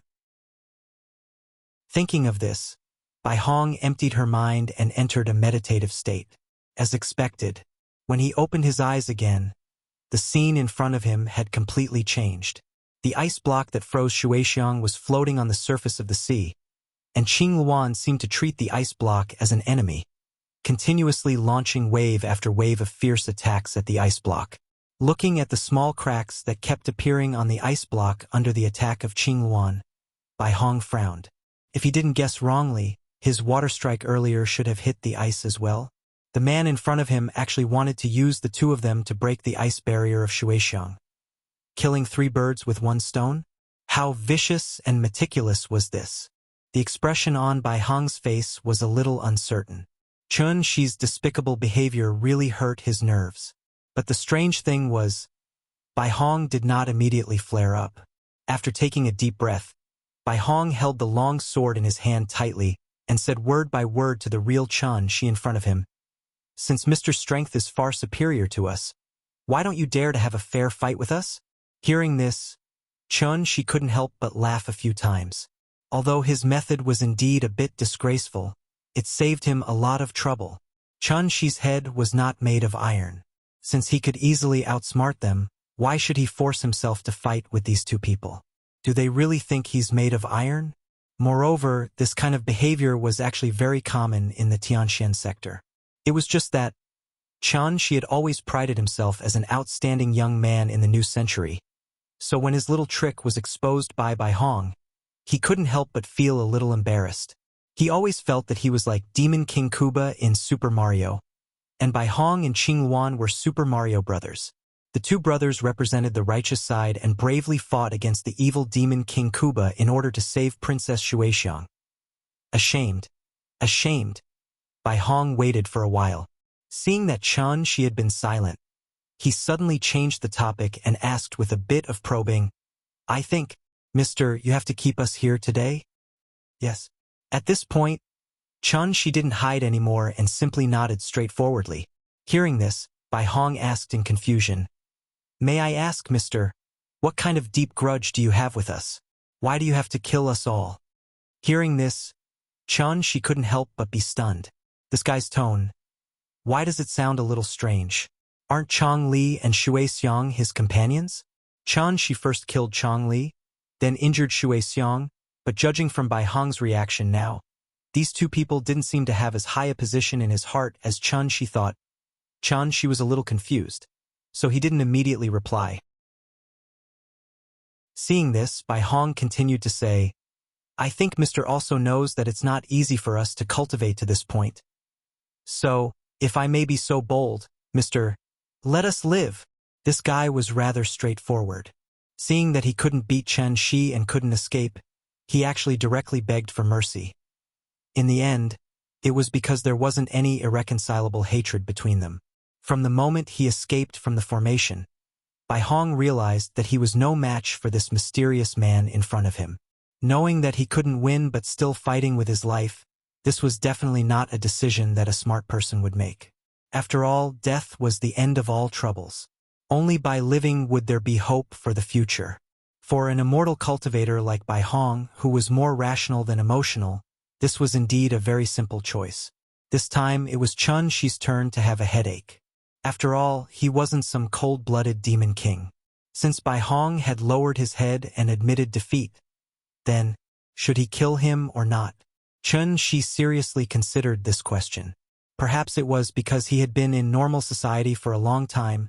The current Chun Shi was obviously more humane than when he was in Heavenly Spiral. But there was an old saying, letting the tiger return to the mountain would cause endless trouble in the future. Therefore, after some serious consideration, Chun Shi came up with a compromise. "How about this, if you can take one move from me, then I promise to let you live. How about it?" As soon as he said this, Bai Hong couldn't help but smile. He hurriedly replied, "If that's the case, please enlighten me, mister." It was the same as before. However, Bai Hong clearly didn't understand what Chun Shi meant by one move, until Chapter 293. The saber was just a very ordinary saber. The only thing that was surprising was that this saber was condensed from the Dharma form. Bai Hong originally thought that this mysterious man was also a sword cultivator, but he didn't expect that he would suddenly conjure a saber. Left hand holding a saber, right hand holding a sword. Because of the difference in level, Bai Hong had always been unable to accurately detect the fluctuation of spirit energy on Chen Shi's body. Until the appearance of this saber, Bai Hong finally noticed that there was a strong fluctuation of spirit energy on Chen Shi's body. Just the movement of spirit qi before charging up for a move gave Bai Hong a very strange feeling all of a sudden. Like a lonely traveler who came to the end of the world, looking at the sea and the starry sky. And Chen Shi was the sea, the starry sky. As vast as the sea, as deep as the starry sky. The moment the long saber appeared in Chen Shi's hand, the calm sea suddenly blew up like a typhoon. The spirit energy between heaven and earth seemed to be guided, and rushed towards Chen Shi's position. In an instant, surging, raging. Seeing this, Bai Hong couldn't help but change color, and hurriedly used the long sword in his hand to draw a sword flower, trying to calm himself down. This mysterious man had already promised him that as long as he could withstand this move, he would let the three of them live. Thinking about it, with the other party's strength, it should be impossible for him to go back on his word. Therefore, Bai Hong immediately braced himself and waited, gathering all the vital essence in his body into his dantian, preparing to use his trump card to receive the other party's earth-shattering move. Although his strength was definitely not as good as the other party, Bai Hong still felt that it was impossible that he couldn't even withstand one move from the other party, right? Thinking of this, Bai Hong couldn't help but look at the long sword in his hand, and a trace of bitterness appeared on his face. The blade was still shiny and sharp, but Bai Hong didn't notice it. In his heart, he no longer had the indomitable momentum of a sword cultivator. Because he was afraid. Fear before the battle, this was a big taboo. And just as Bai Hong was feeling uneasy, Chen Shi's voice suddenly sounded. Your heart is in a mess. Do you want to have some time to adjust? Hearing this, Bai Hong could not help but be stunned. After taking a deep look at Chen Shi, Bai Hong shook her head and said to Chen Shi seriously, No need. Thank you for your advice. After saying that, Bai Hong gently exhaled a mouthful of turbid air. Then, under Chen Shi's slightly surprised gaze, she fiercely slashed her left hand on the sword. Blood immediately dyed the long sword red. However, the white rainbow seemed to be unaware of it. She raised her sword horizontally and recited word by word to Chen Shi. This move is called sun piercing. It is derived from the meaning of the white rainbow piercing the sun. There is only one move. Please enlighten me. The comet attacks the moon, and the white rainbow pierces the sun. Anger has yet to be unleashed, but a truce has fallen from the heavens. If the warrior is enraged, 2 corpses will fall. 5 steps of blood. The world is in mourning. An extremely powerful aura suddenly erupted from Bai Hong's body. Even when facing Chen Shi, who was wielding both sword and saber, she was not at a disadvantage at all. Seeing this, Chen Shi could not help but nod in satisfaction. One must know that when Changli had faced the sword and saber dual mastery, his performance was not even as good as Bai Hong's today. The more intelligent a person was, the more afraid they were of death. However, Bai Hong was able to withstand this kind of pressure. She even managed to break through herself and forcibly bring out her peak state. Just based on this point alone, 10 Changlis could not compare to her. Chen Shi knew that cultivation was not easy, so he had always cherished talents. But regrettably, in order to give Nianyin and Yingying a stable environment, he had no choice but to keep Bai Hong and her party here today. He could not let them return to the Divine Gate. Come, as long as you can withstand this move of mine, I will let you go. After taking a deep look at Bai Hong, Chen Shi finally raised the sword and saber in his hand. This was also the most powerful set of techniques that he had learned in his life, sword and saber. The second move, sword splitting light, sword vanishing shadow, desolate killing, chaotic mortal world. As soon as the chaotic mortal world was released, Chen Shi suddenly opened his arms and let the sword and saber in his hand fly out, circling in the air. Using qi to control the sword, using spirit to control the sword. The sword and saber flew faster and faster, leaving behind afterimages in the air. It was as if there were countless swords and sabers in the sky. At this time, Bai Hong felt that there seemed to be an incomparably sorrowful and desolate aura between heaven and earth. If he closed his eyes and carefully felt it, it would give him the illusion that he was on a battlefield. A vast battlefield after a great battle. There was no living person, only endless desolation, and the heavy coldness that death brought. This move could actually affect the minds of others? Thinking of this, Bai Hong could not help but shiver. However, he did not retreat at all. Instead, he gripped the sword in his hand tightly and suddenly turned into a ray of white light, charging straight at Chen Shi. There were no fancy moves. 1 man and 1 sword was enough. Even if there were thousands of people, he would still go. This was the white rainbow piercing the sun. The moment Bai Hong rushed out with the sword, Chen Shi seemed to have noticed something, so he fiercely clasped his hands in front of his chest. Then, the thousands of swords dancing in the sky seemed to have received some kind of instruction. They suddenly gathered in front of him and then spiraled into a sphere. The sphere carried a desolate and desperate aura, like the broken swords and sabers on the battlefield. Even if they were broken, they would still shatter everything in the world. The sphere formed by the sword and saber collided head-on with the ray of white light. The moment the two collided, the whole scene seemed to be frozen. Immediately after, an extremely violent explosion occurred. Boom!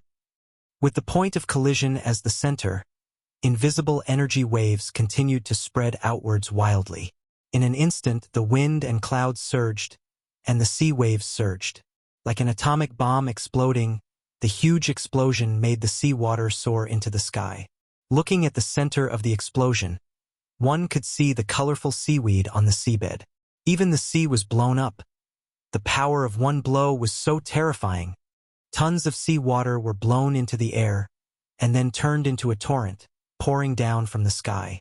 The crashing sound of the waves lasted for a full 5 minutes, and the vast Pacific Ocean finally returned to its previous state. Although the sea was calm, Chun-Shi's heart did not calm down for a long time. He floated in the sky, and the sword and saber in his hand had already dissipated. Sigh! After letting out a soft sigh, Chun-Shi raised his head and looked forward. Bai Hong was not far away, but his white cloak had already become rags, and it was stained with blood. Like a rag doll that had just been fished out of a red vat, blood kept coming out of Bai Hong's body, and then slid down his skin to the soles of his feet, and finally dripped into the sea drop by drop. Who would have thought that the bloody man in front of him, who looked like he had been executed by 1,000 cuts, was actually Bai Hong, who was said to be as beautiful as jade, as unparalleled in the world. Sir, good skill. Bai Hong, I've learned. Bai Hong opened his mouth with great difficulty. After saying these words in a voice as soft as a mosquito, he seemed to have lost all strength and fell limply from the sky. Splash! Scarlet blood dyed the sea red. Chun-Shi lowered his head and looked at the bubbles mixed with blood coming out of the sea. He could not help but let out a soft sigh again. Chapter 294. Tonight was destined to be a sleepless night. The strong light was still suspended in mid-air, like the sun constantly emitting dazzling rays of light, trying to illuminate everything around it. Chun-Shi sat cross-legged in the air, only 2 to 3 meters above the sea surface, looking thoughtfully at the 2 spoils of war in his hands. One was Bai Hong's long sword, the other was naturally Qingluan's long spear. The sword was named Flowing Cloud, and the spear was named Pointing Stars. The quality of the 2 weapons was not bad.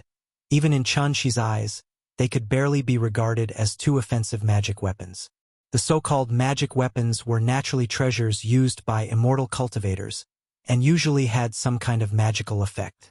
For example, the azure wave silk gauze in Shui Xiang's hands. Although it looked like a simple shawl, it had both offensive and defensive functions. When Shui Xiang was sneak attacked by Chun-Shi, this long silk immediately turned into a defensive tool, protecting the seriously injured Shui Xiang, which also gave her another means of self-protection. Magic weapons were also divided into grades according to their quality. They were divided by immortal cultivators into magic weapons, spirit treasures, supreme treasures, and the extremely rare innate supreme treasures. Most magic weapons were refined by immortal cultivators themselves. Just like forging swords, the craftsmanship of the craftsman and the materials used to forge the sword would affect the quality of the finished product. One had to know that the cultivation environment on Earth was so bad, it was naturally impossible to produce any high-quality magic weapon materials.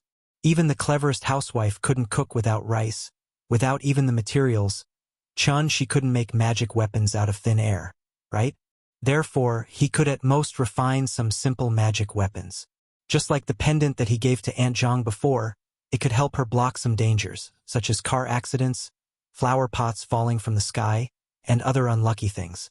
But if Aunt Zhang encountered a bomb attack, the power of the explosion exceeded the pendant's tolerance limit, and the pendant would naturally lose its effect. Therefore, these 2 spoils of war were actually very valuable in Chun-Shi's eyes. As long as they were broken down and recast, he could use these materials to create a suitable defensive magic weapon for Nianyan. Although with Wuxia's public security, it was impossible for a terrorist incident like a bomb attack to happen. But it was better to be safe than sorry. Nianyan was his treasure. If she was accidentally hurt, Chun-Shi would never forgive himself.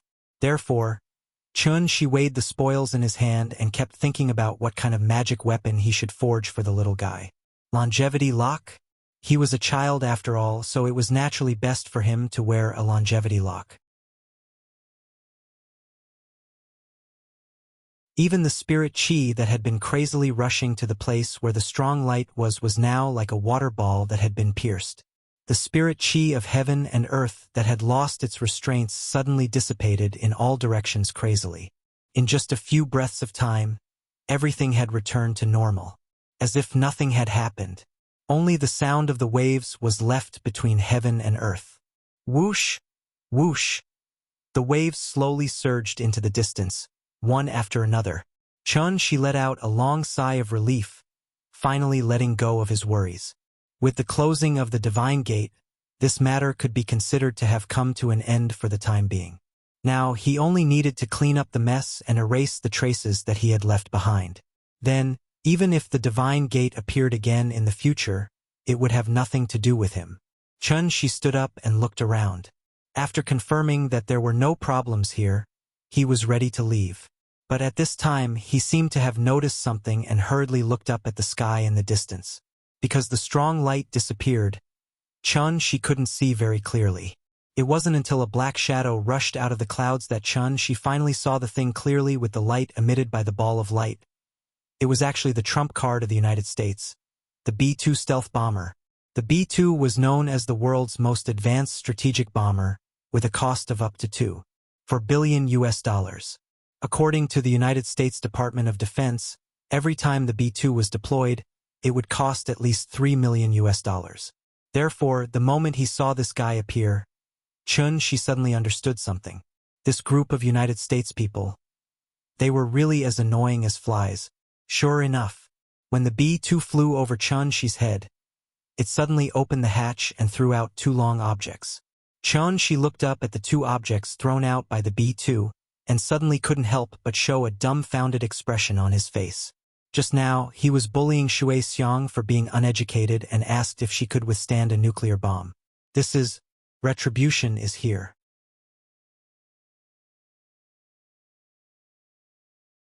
Chapter 295. The B-2 was known as a stealth fighter, but it actually meant that it could avoid radar detection, not that it was actually invisible. Chun-Shi frowned and looked at the things thrown out by the B-2.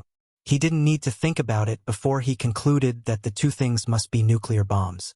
It was not that he knew about nuclear bombs, but because as an Earthling, Chun-Shi was very clear about the morality of the United States. The United States, the world's recognized superpower, the world's overlord, and the Pacific Police. They drove nuclear-powered aircraft carriers all day long and naturally did not put any country or force in their eyes. Tonight's phenomenon appeared in international waters, and international waters had always been regarded as their backyard by the United States. So they wanted to join in the fun. There was nothing wrong with joining in the fun, but the mistake of the United States was they didn't even understand the situation and they dared to directly fire at Shui Xiang. The consequences of doing so were imaginable. Under Shui Xiang's angry attack, a destroyer was gone, and an elite team equipped with exoskeleton armor was also gone. In terms of monetary value, the value of an exoskeleton armor was comparable to that of a destroyer, let alone a full combat squad. The Americans were infuriated by such a heavy loss, so they sent out another reconnaissance aircraft to investigate the situation. But just as the plane arrived, it was struck down by Chun-Shi's sword. The successive attacks finally exhausted the last trace of patience of the United States. Since they couldn't get it, they would destroy it. Just like Mahang 370 back then. Simple and violent. The B-2's flying speed was very fast. After dropping the nuclear bomb, it turned around and was ready to leave. Seeing this, Chun-Shi couldn't help but sneer. Then he waved the long sword in his hand toward the sky. Just like a charged weapon in a sci-fi movie, the long metal sword suddenly burst out with a dazzling light. Immediately after, a white light shot out from the tip of the sword. The white light cut through the night sky. An explosion suddenly sounded in the sky. Boom! In the blink of an eye, the B-2 had turned into a fireball and fell straight from the sky. That scene really had a different kind of beauty. Just as Chun-Shi hit the B-2, the two nuclear bombs had already landed not far above Chun-Shi. Seeing this, Chun-Shi suddenly raised his right hand towards the two nuclear bombs. It was like a traffic police officer making a stop sign. As soon as this gesture was made, the two nuclear bombs seemed to have been hit by a pause button and strangely stopped in midair.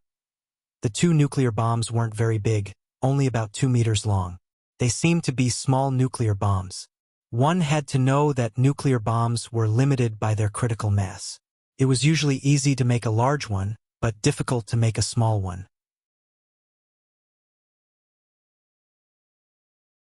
Chen Shi's voice accurately reached everyone's ears, as if a god had come down to deliver a decree. I'll give you half an hour to organize a retreat. After half an hour, I'll use a nuclear bomb to destroy this place. I repeat, a nuclear bomb that you won't be able to intercept. So, I sincerely advise you to cherish your lives, stay away from war and leave. In order to make these soldiers understand, Chen Shi even used English, which she hadn't used in 500 years. It could be said that she was being extremely benevolent. As for whether they would listen or not, this obviously wasn't something Chen Shi needed to worry about. Therefore, after throwing out these harsh words, Chen Shi sat cross-legged in the sky and silently began the countdown. Half an hour. If they really wanted to retreat with the reserves of this military base, it was actually a very easy thing to do. But to Chen Shi's surprise, the soldiers in the base didn't have the slightest intention of evacuating. Instead, they entered a state of combat. In an instant, dozens of combat aircraft flew out of the base.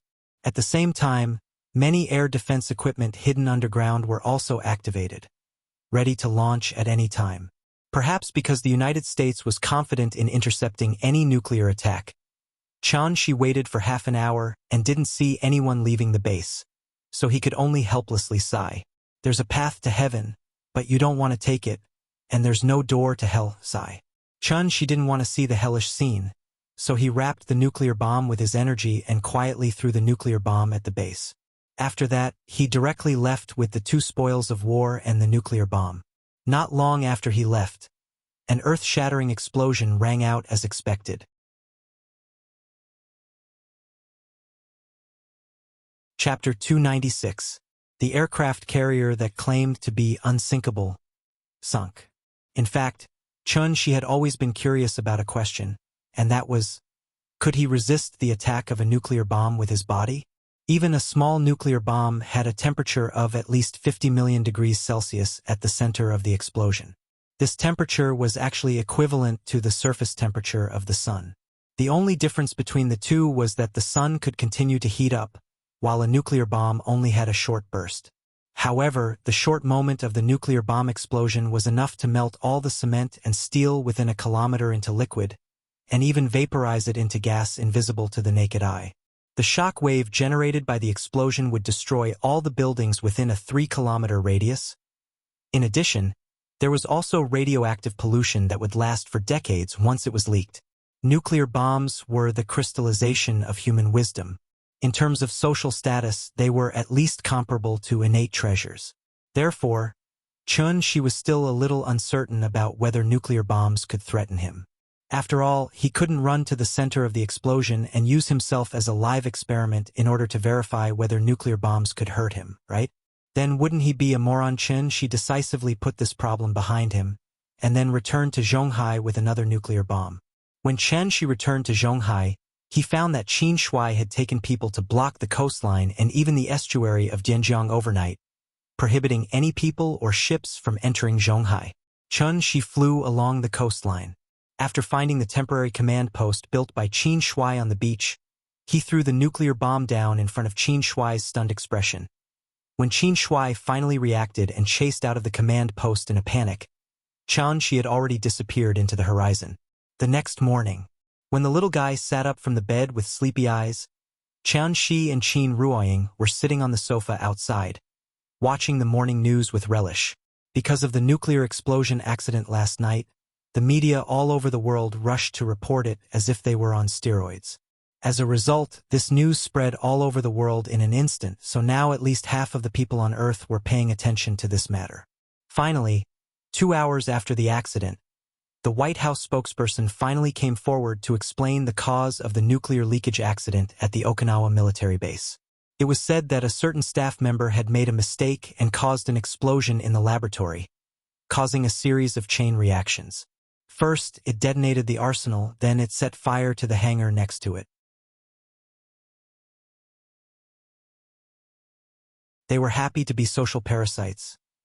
Therefore, where to take Nianyan to play became a problem that they needed to struggle with every day. The two of them didn't struggle for long. Qin Ruoying's phone suddenly rang. The caller was Lin Xian. After yesterday's catching up, The revolutionary friendship between the two of them could be said to have been re-established. Ying, I told Lei the news of your return. She was so happy. So, she asked me to ask you out today. She wants to have a good gathering in our dormitory. Okay. Where is it? Let me tell you first, I'm going to bring my husband. Speaking of this, Qin Ruoying very playfully winked at Chun Shi. In the past, when their dormitory had dinner together, Chun Shi was not qualified to participate. However, now was different. Her boyfriend had already become her husband. Naturally, Qin Ruoying would bring Chun Shi. After hearing Qin Ruoying's words, Lin Xian on the other end of the phone did not immediately reply. She was silent for a while on the other end of the phone. Then, she coughed lightly and pretended to be calm as she replied, Okay, don't show off your affection in front of me. You haven't met Lei's fiancé yet, right? Let her introduce him to you tonight. You have sharp eyes, so you have to help her interrogate him. Anyway, they haven't registered their marriage yet. It's not too late for Lei to back out now. Tui, what are you saying? Since they're already engaged, it must be true love, right? What's there to interrogate? I can't say too much about other people's matters. Because they were too close, Qin Ruoying did not shy away from joking over the phone. However, after hearing her words, Lin Xian did not seem to be joking at all. Instead, she said very seriously, Ying, I'm serious. My woman's intuition tells me that Lei's fiancé is not simple. Oh! Hearing this, Qin Ruoying could not help but glance at Chun Shi in confusion. Chun Shi attended Fang Lei's wedding. With his sharp five senses, even without studying psychology, he was very accurate in judging people. Therefore, Qin Ruoying wanted to hear Chun Shi's evaluation of this person. However, at this time Chun Shi frowned slightly. Speaking of which, what was the name of Fang Lei's fiancé? If he remembered correctly, his name was Wang Shiwu? But why did this person not leave a deep impression on him? After all, Chun Shi now had the ability to remember everything he saw. Therefore, he was very sure that this person had not appeared in front of him more than a few times.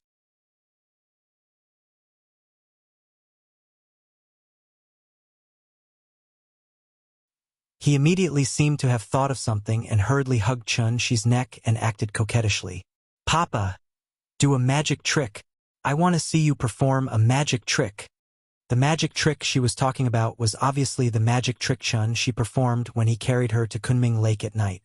Walking on the water, a lotus blossomed with every step.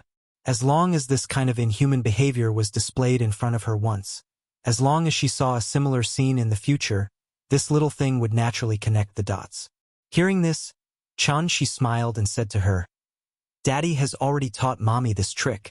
Let Mommy show you. Okay? Okay. Seeing that the little fellow nodded her little head like she was pounding garlic, Qin Ruoying could only ask with a dumbfounded expression, What trick? Why didn't I know that I could perform a magic trick? You can. Come on. I'll tell you. Then, Chun Shi leaned over to Qin Ruoying's ear and briefly told Qin Ruoying about walking on the water. But when Qin Ruoying heard Chun Shi's words, she put on a speechless expression. Seeing this, Chun Shi gently squeezed his palm. Qin Ruoying said helplessly, I'm not as capable as you. Ying, try it. You can do it. After this period of cultivation, Qin Ruoying had successfully stepped into the late stage of qi refining, which was equivalent to a martial artist in the gang realm. It was almost the realm before Qin Xueqing met Qin Shi. However, Qin Ruoying did not have the foundation of martial arts and had never fought with others, so she was not confident in herself. The reason why Chun Shi asked her to perform a magic trick for Nian was to tell her a fact from the side. That was, she was no longer an ordinary person. However, Qin Ruoying was obviously not mentally prepared for this. Because Chun Shi did not teach her magic, Qin Ruoying felt that there was nothing special about her except that her physical strength and five senses had been greatly improved. Ying, try to push the vital energy to your leg. Just like what is said in the martial arts movies, calm down first, and then sink the qi into your dantian. Yes, that's it. Treat the water as the ground. Don't be afraid. Step on it. Chun Shi stood aside with the little fellow in his arms. Then, Qin Ruoying slowly stretched out her right leg toward the water under the gaze of the father and daughter. She was wearing a pair of flat shoes today. As soon as the sharp tips of her shoes touched the water, ripples immediately appeared on the water surface. There was no feeling of touching anything. Qin Ruoying looked at Chen Shi with some doubts, but Chen Shi just smiled and nodded to her, motioning her to continue. At this moment, the little fellow was also interested in the strange behavior of the couple. So like a good baby, she sat quietly in Chen Shi's arms, and her big eyes stared motionlessly at Qin Ruoying's toes. Seeing this, Qin Ruoying suddenly laughed, and then directly stepped into the water. Anyway, the water was not deep, almost reaching the back of the shoes. As long as she tiptoed slightly, the water would not soak into her shoes. However, just as Qin Ruoying's left foot stepped into the water, the little fellow's exclamation suddenly sounded. "Mama is so amazing. I want to learn it too. Papa, teach me. Teach me." The little fellow clapped and screamed, and excitedly twisted in Chen Shi's arms. "Nian, be good. This trick can only be performed when you grow taller. When you are as tall as me, I will teach you, okay?" "No." After hearing Chen Shi's refusal, the little fellow suddenly pouted and looked unhappy. While the father and daughter were showing off their love, Qin Ruoying was still a little stunned. That feeling was very strange. It was like stepping on a plastic bag full of water. The water in the plastic bag was fluctuating, so her body swayed slightly. Qin Ruoying tried to withdraw her true essence. Sure enough, her body immediately lost its support and fell into the water, splashing a circle of water. "It's okay. Yingying, you are not familiar with it. Try again." Seeing that she fell into the water, Chen Shi immediately comforted her. However, Qin Ruoying had a thoughtful expression, as if she did not hear at all. Then, in Chen Shi's slightly surprised eyes, she took a step forward by herself, just as described in the Luo Shinfu. The light body stands like a crane, as if about to fly but not to soar. Walking on the path of pepper, the steps are thin but the fragrance is flowing. Seeing that Qin Ruoying walked on the water so leisurely, Chen Shi could not help but be stunned. This was the first time Yingying used her true essence, right? Her comprehension. Very good. Just when Chen Shi was about to praise her, Qin Ruoying suddenly said thoughtfully, "Shi, you said that you can push your true essence to your feet. Can you also push it to your hands?" After that, she gently waved her sleeves at the branch beside her. Then, in front of Chen Shi's shocked expression, a weak true yuan directly hit the branch. Crash!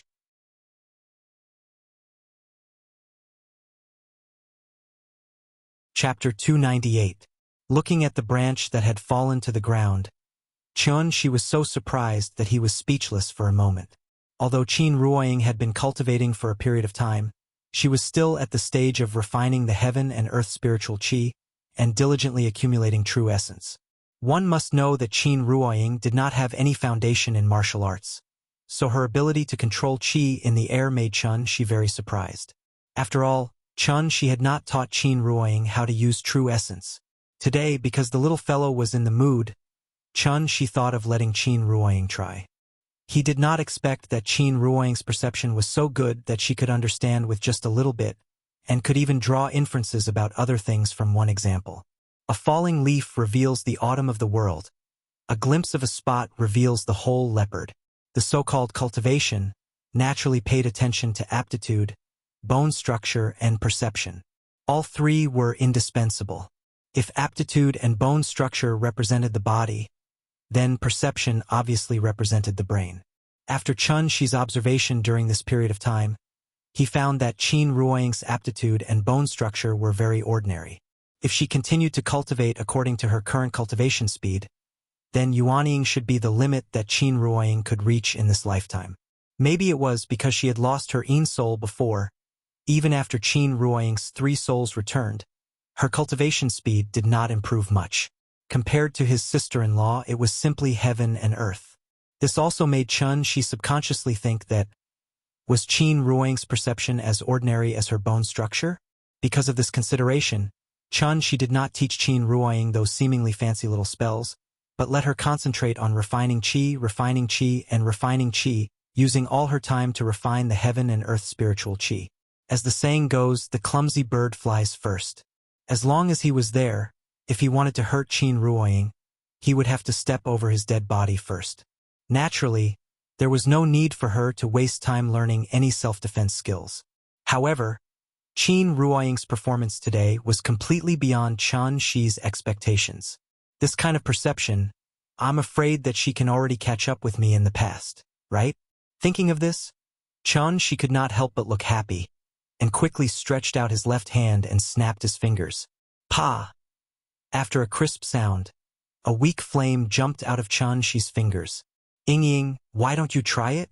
Hearing this, before Qin Ruoying could say anything, the little guy in Chen Shi's arms suddenly shouted excitedly.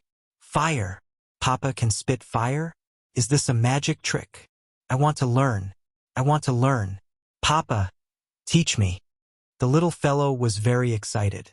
However, Chen Shi did not pay attention to her at all. After pinching her little face to signal her to be quiet, Chen Shi told Qin Ruoying the trick of this magic trick. After listening to Chen Shi's explanation, Qin Ruoying thought for a while, and then asked directly, Fire control magic trick?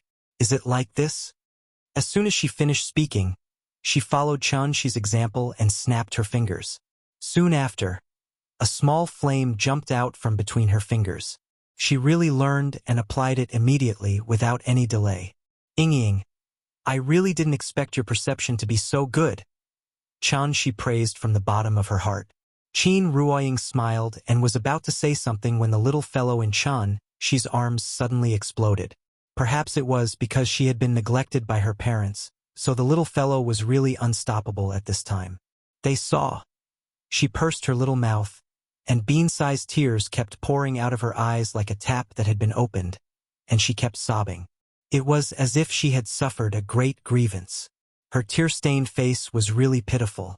Chen Shi was stunned by the little fellow's sudden crying. He quickly held her in his arms and comforted her softly. After being interrupted by her, the couple suddenly lost their interest, so they quickly walked out of the community, took a taxi, and went straight to the party address sent by Lin Xian. The dining location was set by Feng Lei. With her status, she naturally would not choose a street stall. Therefore, when Chen Shi and his family arrived at the agreed place, the couple was surprised to find that the place was not like a restaurant at all, but more like a vacation villa. Number 1 Mansion. That was the name of the restaurant. The so-called mansion was actually a bungalow on the beach that often appeared in anti-war dramas. This kind of very old building was very common in Zhonghai. In a sense, the mansion in Zhonghai was somewhat similar to the courtyard houses in Shangjing. It had changed from a simple residence to a cultural symbol. Although number 1 mansion was located in the city center, it was on a remote road. On the clean street, pedestrians in 2s and 3s, as well as 2 rows of lush camphor trees, gave people a very peaceful and comfortable feeling. After getting out of the taxi, the little fellow obediently lay in Chen Shi's arms. It was impossible to tell that she had just cried.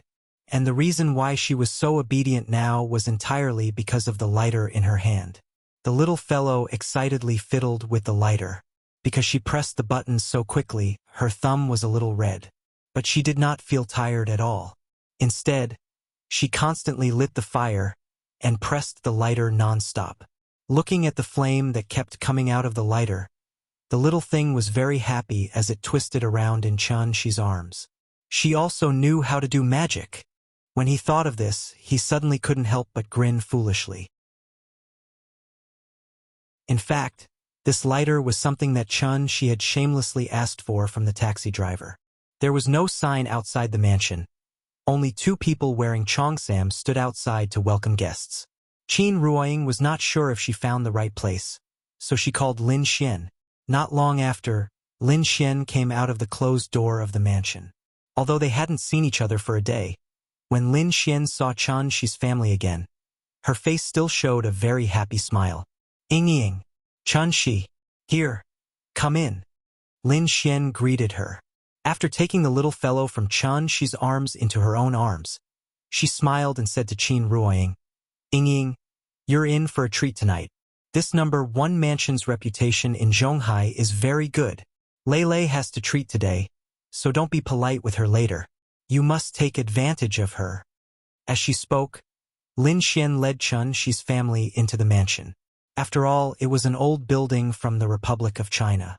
Although it was now converted into a restaurant, the restaurant owner deliberately kept some of the common Chinese and Western decorations of that era. It looked very unique. Fong Lei booked a table on the second floor near the balcony. Lin Xian led Chun-Shi's family to the second floor. Fong Lei saw them at a glance, so she stood up and greeted with a smile. "Ying, long time no see." Fong Lei's personality was somewhat similar to Qin Ruoying's.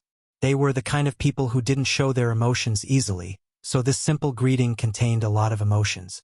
If the relationship between Qin Ruoying and Lin Xian was warm, then the relationship between her and Fong Lei was indifferent. Just as the old saying goes, the friendship between gentlemen is as indifferent as water. This indifference didn't mean indifference, but it meant purity and purity. The two of them held hands and chatted softly for a while before Qin Ruoying shifted her gaze to the man beside Fong Lei. "Lei, let me introduce, this is my fiancé Wang Shiwu." Hearing Fong Lei's introduction, Wang Shiwu stretched out his right hand and said with a smile, "Miss Qin, nice to meet you.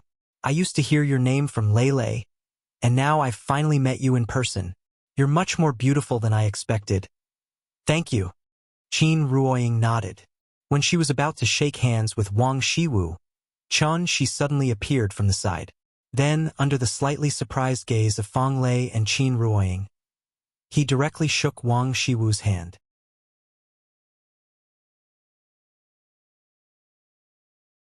Chapter 299. Seeing Chun-Shi emerge from the side with a smile, Wang Shiwu could not help but be taken aback.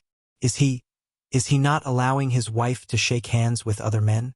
To be honest, Chun-Shi's action was indeed a little rude, and it would make him seem very narrow-minded. After all, it was a social occasion. Wang Shiwu wanted to shake hands with Qin Ruoying, who was meeting for the first time, only out of courtesy. But Chun-Shi's reaction, Wang Shiwu was stunned for a moment, and he could only smile awkwardly. Then he turned to shake Chun-Shi's hand.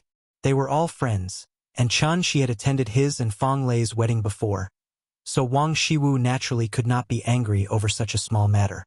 "Mr. Chun, you're so lucky. Your wife is so beautiful, and she gave birth to such a cute and obedient daughter for you. I'm so envious."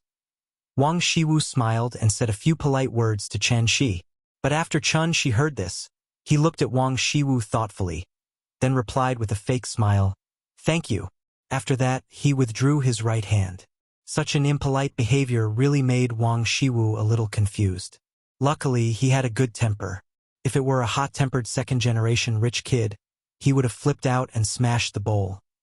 What kind of attitude is this? Chun-Shi's behavior made the atmosphere a little awkward, and at this time, Fong Lei's voice suddenly came from the side. "What, Ying is beautiful, but I'm not." She glanced at Wang Shiwu with a smile that was not a smile. She put on a jealous look, which immediately livened up the atmosphere. "Beautiful. Of course you're beautiful. Your dorm mates are all very good-looking." Hearing this, Wang Shiwu immediately laughed, and then went with the excuse Fong Lei gave him. Then, Fong Lei asked everyone to take a seat, and the topic finally returned to the three women. Qin Ruoying chatted with Fong Lei for a while. When the waiter came to ask if the dishes could be served, Qin Ruoying seemed to have thought of something. She quickly asked, "By the way, Xian, where's your boyfriend? Why don't I see him?"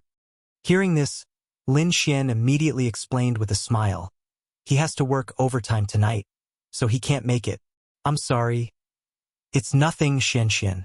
I was just asking." Qin Ruoying nodded. She and Chun-Shi were both unemployed, so she naturally had to understand the difficulties of office workers, so she didn't continue to ask. "Where's Lulu? Didn't you call her?" "She said she would rush over as soon as she got off work. She should be here soon." Fong Lei looked down at the time on her phone and found that it was almost 6 o'clock in the evening, so she turned to look outside the door. Sure enough, not long after her voice fell, two figures walked in from outside the door. One of them was Wang Lu and the other, it was Li Shouwen who came uninvited. The moment she saw Li Shouwen appear, Lin Xian frowned a little unnaturally. Qin Ruoying noticed the strangeness on Lin Xian's face, but she couldn't figure out the relationship between them. So she asked softly, is that Wang Lu's husband? No, he is Wang Lu's boss. He can be considered as Lin Xian's suitor. He has been pursuing her for several years. Oh. Hearing this, Qin Ruoying nodded thoughtfully. She hadn't participated in such a social occasion for a long time. Felt so complicated. After Wang Lu and Li Shouwen entered, they went straight to the second floor. Li Shouwen's family and Fang Lei's family had some business dealings. So when Fang Lei got engaged, Li Shouwen also received an invitation. In a sense, all these years, because of Wang Lu, Li Shouwen and Fang Lei could be considered friends. Therefore, when Li Shouwen came to the second floor, he went straight to Fang Lei and said to her with a smile, I heard from Lulu that you're having dinner here today. Coincidentally, I don't have anything going on tonight, so I wanted to shamelessly come over and freeload a meal. You don't mind, right? Of course not, please sit anywhere. Then, Fang Lei pointed to the empty seat on the side. Li Shouwen seemed to be very familiar with Wang Shiwu, so after greeting everyone with a smile, he sat directly next to Wang Shiwu. Lin Xian just so happened to be standing opposite him. Seeing this, Lin Xian's face suddenly turned cold. Without saying a word, she got up and sat next to Qin Ruoying, then pulled Qin Ruoying aside and whispered to her. As the host, Fang Lei saw everything clearly. Therefore, she could only sigh silently in her heart. It was a dormitory gathering. Why did it suddenly turn out like this? Fang Lei booked a Western-style long-table banquet tonight. The distance between each seat was very wide, so during the meal, there was a clear dividing line on the table. On one side was Chun Shi's family of 3 and Lin Xian. On the other side was Fang Lei and her husband, followed by Wang Lu and Li Shouwen. Wang Lu tried to lead the topic to Lin Xian several times, but Lin Xian acted as if she did not hear at all. She was focused on serving the little guy food, making the little guy happy. Dinner began under such a strange atmosphere. Ever since Li Shouwen appeared, Lin Xian did not speak loudly. Everyone could see that she was very unhappy tonight. Seeing Lin Xian's bad attitude, Li Shouwen's patience seemed to have reached its limit. Therefore, after a quick dinner, he directly said goodbye. Wang Lu could not stop him. In the end, she could only send him off with Fang Lei. Li Shouwen stood outside the entrance of the residence. He looked at the second floor where Lin Xian was with a complicated expression. Then, as if he had finally made a decision, he put away the smile on his face and turned to leave quickly. Looking at Li Shouwen's back as he left, even Fang Lei could not help but scold Wang Lu. Lulu, what's wrong with you? Is this how you flatter people? You know that Xian doesn't like Li Shouwen. Do you really think that Xian will be moved by your efforts to let Xian meet Li Shouwen? Don't be stupid. Okay, if you continue to interfere with Xian's feelings, we can't even be friends anymore. After saying that, Fang Lei went back to the residence angrily, leaving Wang Lu standing outside the door in a daze. It was a dormitory gathering, but she turned it into a failed blind date. The dinner ended in this extremely unpleasant atmosphere. Wang Lu drove back by herself. Lin Xian came by taxi, so Fang Lei offered to give Lin Xian a ride, but was rejected by Lin Xian. Qin Ruoying held the little girl's hand and stood beside Chun Shi. After watching Lin Xian get into the taxi and leave, she asked curiously, Shi, what's wrong with you? I feel that you're a little weird tonight. Hearing that, Chun Shi smiled and shook his head. He held her hand and said softly in her ear, I feel that something big is going to happen tonight. How about this, you bring Nian back first, I'll go check on the situation. I'll be back soon. Something big. Qin Ruoying was stunned for a moment. Then a worried expression appeared on her face. Seeing that, Chun Shi smiled and touched her cheek. He comforted her gently. Don't worry. I'm here.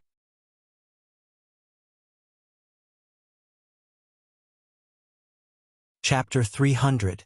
In Chun Shi's eyes, the night seemed calm, but in fact, it was turbulent. That was because he actually found a similarity between Wang Shiwu and Li Shouwen, two famous second-generation princes in Zhonghai. There were signs of spiritual energy fluctuations in their bodies. This was obviously not a coincidence. The two of them could be considered old acquaintances. So She was very sure that in the past 6 months, something must have happened to them. While shaking hands with Wang Shiwu, She quietly put a trace of true yuan into his body, and then carefully studied it. Then, he found that Wang Shiwu should have practiced some kind of cultivation method, and there was obviously some impure true yuan accumulated in his body. But what made She feel a little strange was that this true yuan had a bit of a strange and evil feeling.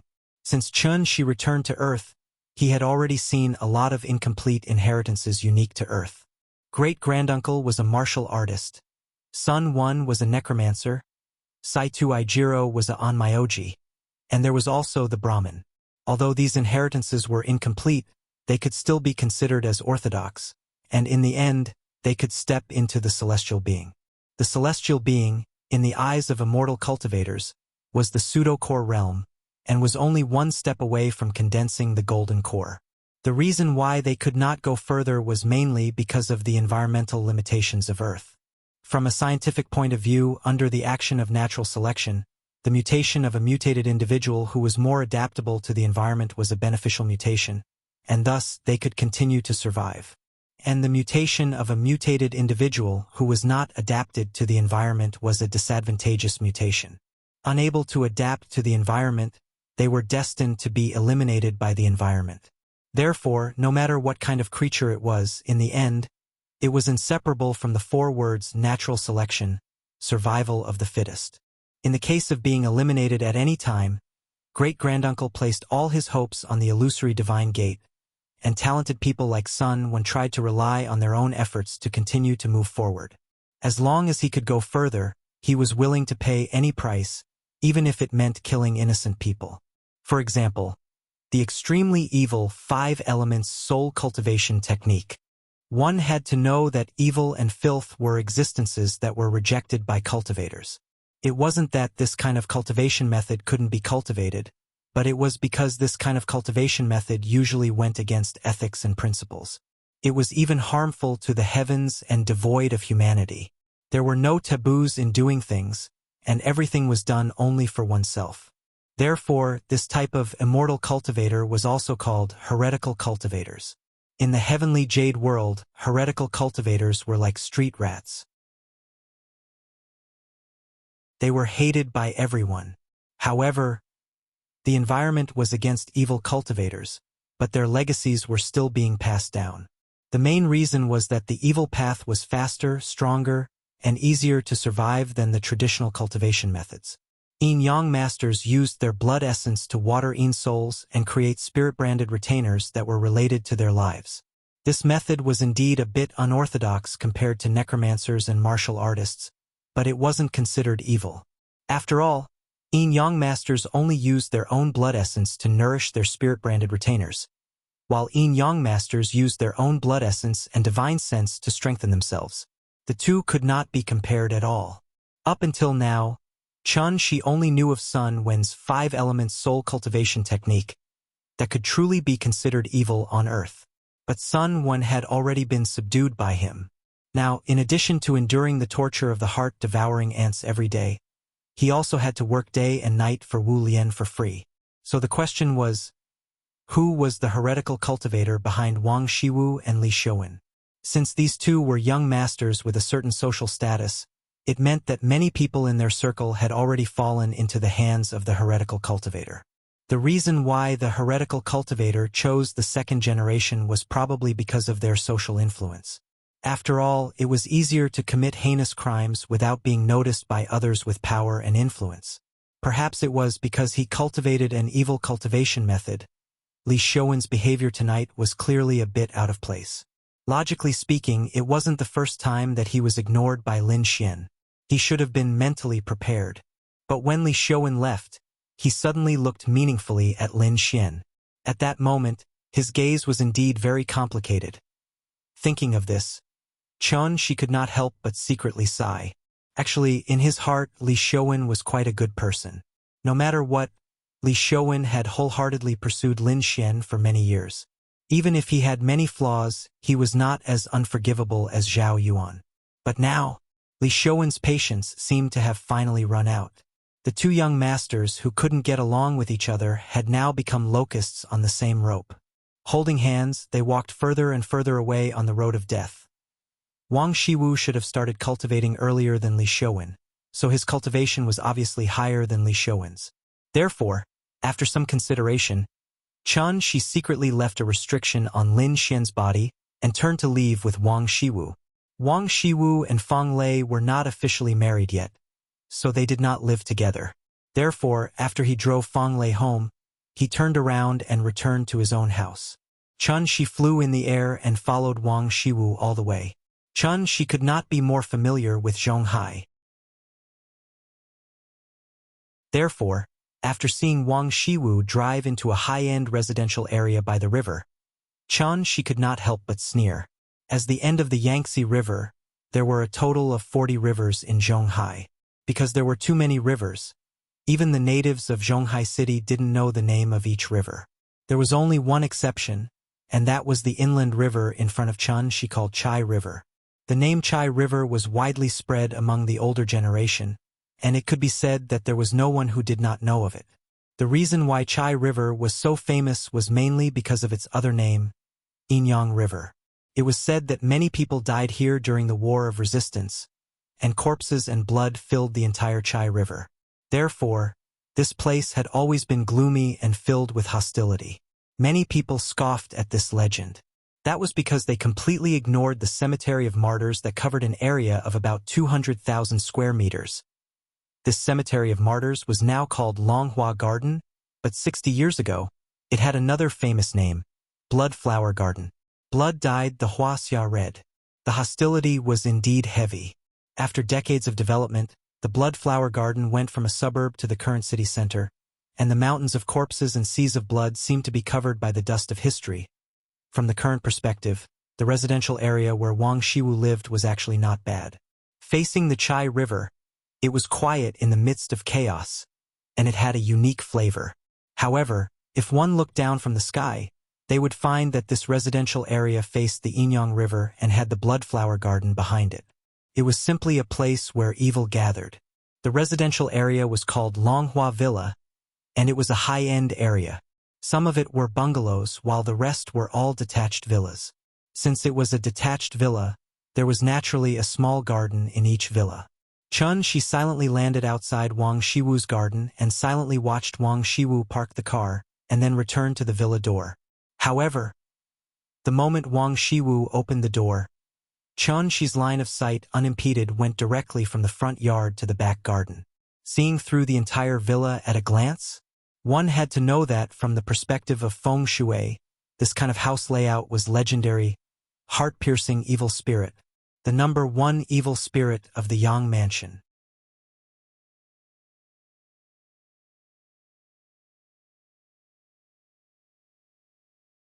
Chapter 301. The place where the living lived was called the Yang Residence, and the place where the dead lived was called the Yin Residence. Since it was a place where the living lived, it naturally had to pay attention to feng shui. The so-called heart-piercing evil spirit actually referred to the kind of residence where one could see the other end of the house at a glance while standing outside the door. As one of the 10 great evil spirits of feng shui, heart-piercing evil spirit had been a taboo existence for the people of Wuxia since ancient times. Now that the real estate industry was at its peak, the architectural design profession naturally became a popular profession. Not to mention the local architectural designers of Wuxia. Even those famous foreign designers who didn't know much about the traditional culture of Wuxia would absolutely not be stupid enough to design a house with heart-piercing evil spirit pattern. After all, feng shui was something passed down by the ancestors, and was an indispensable and important part of Wuxia's culture. If the developer really wanted to sell a house with heart-piercing evil spirit pattern in Wuxia, it was estimated that before the official opening, the sales department would be filled with wreaths by some nosy old people.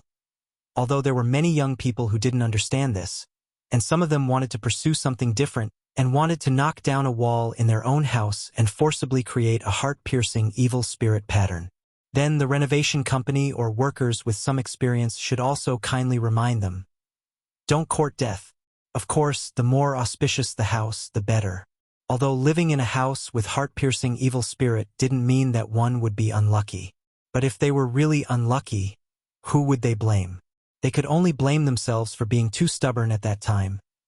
Longhua Courtyard faced the Inyang River and backed by the Bloodflower Garden. This location itself was very bad, and if the heart-piercing evil spirit pattern was added, where was the Yang residence? It was clearly a place of great evil that even the dead didn't want to stay in. As the saying goes, a fall into the pit, a gain in your wit. These seemingly mysterious and superstitious cultural inheritances were actually like the lunar calendar. It was knowledge that the ancestors used thousands of years to accumulate. In Chen Shi's view, feng shui was actually the simplest application of array. Why was the feng shui of Longhua Courtyard said that the feng shui was bad? Mainly because the spiritual energy of heaven and earth in this place was extremely sparse. The spiritual energy of heaven and earth was the foundation of all things, and this place was perfectly round, forming a sealed space. The heaven and earth spirit chi from the outside couldn't come in, and the yin and evil chi accumulated inside. If ordinary people stayed here for a long time, it was easy for them to get sick. This was the so-called yang deficiency in Chinese medicine. Chen Shi took the opportunity to look at the few villas next to him and found that none of them had the same layout as Wang Shiwu's house. This meant that the heart-piercing fiend pattern was deliberately set up by Wang Shiwu. Thinking of this, Chen Shi couldn't help but sigh in his heart. He was truly puzzled. Wang Shiwu was originally such a positive and outstanding young man. How could he fall so easily? Perhaps it was because humans were creatures that were unwilling to be satisfied with their current situation. When money, fame, and power were at their fingertips, they would pursue other things, just like what countless emperors pursued throughout their lives. Enjoy immortal blessings forever, and live as long as the heavens. Chen Shi used his true essence to conceal his figure, at the same time shielding himself from all sounds. Just like a ghost, he followed Wang Shiwu into the villa. The doors and windows of the villa were closed, and thick curtains were drawn all around. After Wang Shiwu entered the door, he only turned on the light at the entrance, so this huge villa looked a little gloomy and scary.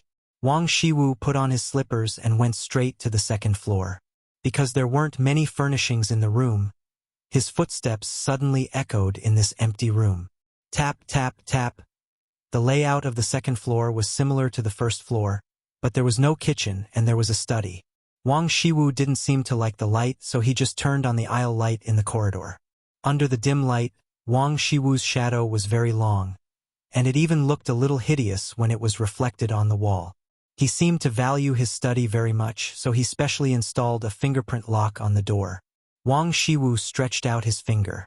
With a soft beep, the door of the study opened. Chen Shi stood behind Wang Shiwu, quietly watching his every move. Although it was impossible for Wang Shiwu to see through Chen Shi's disguise with his cultivation, he seemed to have noticed something, so he couldn't help but look back. On the dim second floor, there was only an empty living room, a dark corridor, and a few bedrooms with their doors tightly shut. There was nothing strange. Wang Shiwu frowned and walked to the window. After checking that the doors and windows were closed, he came back to the study. Then, he gently pushed the door open and entered. A cold wind suddenly blew out of the study. At the same time, there was a faint moldy smell in the room. It was similar to the smell when clothes were not dried in winter and were directly put into the wardrobe and opened in spring. It wasn't smelly, but it still made people feel a little uncomfortable. Wang Shiwu walked into the study, but he still didn't turn on the light, but walked to the bookshelf in the dark. Just like in a treasure hunting movie, Wang Shiwu actually set up a mechanism behind the bookshelf. He pressed the mechanism, and the bookshelf slowly opened like a curtain, revealing the hidden dark room behind it. This was a room about 20 to 30 square meters. In addition to the side where the bookshelf was located, there were shelves similar to bookshelves on the three walls of the dark room. However, there were not books on the shelves, but transparent glass jars one after another. These jars were the same as the jars used to soak white wine in restaurants, But what was soaked in them was not wine, but a newly formed fetus. Seeing such a strange and terrifying scene, Wang Shiwu's face didn't change at all, as if he was used to it. After walking into the dark room, he sat straight on the futon in the center of the dark room. Then Wang Shiwu closed his eyes and prepared to start tonight's cultivation. Chun Shi stood silently behind Wang Shiwu. Even facing the light, there was still no shadow behind him. It was like a ghost, and it was a ghost that came to claim his life in the night of the 7th reincarnation. Chun Shi didn't know why he was so angry. After all, with his temperament, even if the sky fell, he shouldn't panic at all. But now, Chun Shi was infuriated by the arrangement in front of her. If he was still immortal, his temples would probably be throbbing crazily at this moment. In addition to anger, there was more anger. It was too hateful. What was a fetus? To put it simply, it was a child that had already developed, but had not yet been born from the mother's belly. The fetus had not yet been born, so naturally it was not contaminated with the turbid air of the world, so it could also be regarded as the purest vitality condensed from the essence of the mother's body. Why would Wang Shiwu choose such an evil place that didn't even have the spiritual energy of heaven and earth as his cultivation place? Wasn't it because he didn't need to work hard to refine the spiritual energy of heaven and earth into vital essence? As long as he used this evil and bizarre technique, he would be able to extract the energy from one fetus after another. Just like pouring tea, he would be able to pour the energy directly into his dantian, thus saving him the time needed to refine the natural energy of heaven and earth.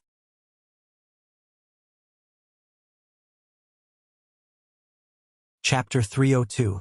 In the dark room, the glass jars were neatly arranged on the shelves, one after another, and there were at least 70 to 80 of them. In other words, at least 70 to 80 little lives had been ruthlessly taken away before they could even let out their first cry. Although the yuan qi in the fetus was pure, how old was the child? How much primordial qi could a young body contain? Therefore, although there were only 70 to 80 glass jars in the dark room, the number of innocent victims was definitely more than that. God knows how many lively and lovely children this bastard had killed. This set of evil cultivation method was actually somewhat similar to Sun Wen's 5-element soul cultivation technique, but Sun Wen used living people while Wang Shiwu used fetuses. In Chun Shi's view, even if these fetuses were bought by Wang Shiwu with money, it was an absolutely unforgivable sin. But, although he was angry, Chun Shi did not immediately act out, but quietly wandered around the room. He wanted to see where Wang Shiwu learned these crooked methods from. Sure enough, after Chun Shi wandered around the room, he found that there was something like a secret manual on the table in front of Wang Shiwu. Walking over to take a look, he saw that there were 4 large words written in traditional script: Corpse Infant Soul Transference. Chun Shi roughly glanced at the contents recorded in the secret manual and found that this set of cultivation method was indeed extremely evil, and even went against any cultivation method he knew of on Earth. Although the content of Wang Shiwu's current cultivation method was very superficial, but Chun Shi roughly deduced according to the core of this set of cultivation method, and found that this set of cultivation method was actually self-contained, and was completely feasible in theory. A perfect set of cultivation method that did not require the spiritual qi of heaven and earth, and purely relied on absorbing the yuan qi of others. This also meant that the person who cultivated this set of cultivation method would not be limited by the sparse spiritual qi of earth. As long as there was an endless supply of yuan qi, then he could smoothly break through to the celestial level, condense the golden core and form the yuanying. Then there was a problem. Just who was the one who created such an extremely evil cultivation method? Since he was able to create such a cultivation method, then regardless of whether this person was good or evil, he could definitely be called a genius. Thinking of this, Chun Shi couldn't help but make a guess. Could it be? Was this person also from the heavenly gates? But after thinking about it carefully, Chun Shi felt that this guess didn't seem to be too reliable. After all, he'd already fought Bai Hong's group. Although the cultivation method used by Bai Hong's group was very different from the immortal cultivation method that Chun Shi knew, the core of their cultivation was still qi refining. They still had to cultivate to be able to transform the spiritual energy of heaven and earth into their own use. This was the most traditional and also the most reliable way of cultivation. If they were to be compared to the factions of the characters in Wuxia dramas, White Rainbow's group could be called the righteous faction, and the person who created the evil cultivation method must be a big villain. It was impossible for the two to come together. Chun-Shi frowned and looked at the contents of the secret book. He then turned to look at Wang Shiwu, who was sitting on the futon and cultivating. At this time, Wang Shiwu seemed to have noticed the strangeness in the room, so he immediately opened his eyes. Chun-Shi. The moment he saw Chun-Shi's figure, Wang Shiwu's body trembled violently. Obviously, he was shocked by the sudden appearance of Chun-Shi. Chun-Shi, why are you here? Wang Shiwu stared with his eyes and mouth wide open, looking at Chun-Shi with a shocked expression. Probably because he was too shocked, there was even a blank expression on his face. This place was his biggest secret, but now it was unreservedly displayed in front of Chun-Shi. How could Wang Shiwu not panic? You followed me? Seeing that Chun-Shi didn't speak, a fierce light flashed across Wang Shiwu's face, and the temperament on his body suddenly became somewhat ferocious. Chun-Shi stood not far in front of Wang Shiwu, looking at him condescendingly. Wang Shiwu usually wore a pair of gold-rimmed glasses and a tailored suit.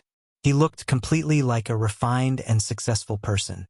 But now, Wang Shiwu suddenly tore off that layer of disguise and completely showed his true side in front of Chun-Shi. Chun-Shi didn't speak. Wang Shiwu looked around in bewilderment. When he was sure that there was only Chun-Shi here, his face suddenly showed a very strange smile. Very well, since you found out, then don't blame me for being ruthless.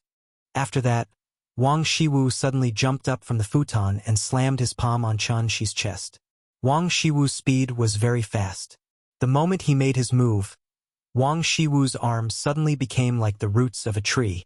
His blood vessels protruded, and a layer of dark brown spots and wrinkles appeared on his skin. It looked very strange.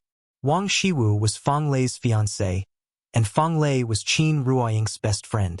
Logically speaking, he and Chun-Shi were actually very close. What a pity. Wang Shiwu rushed at Chun-Shi with a ferocious smile. Just as he was about to hit Chun-Shi finally made a move. He suddenly raised his right hand, and like the action of smashing a ball in table tennis, he slammed his palm down heavily. Slap!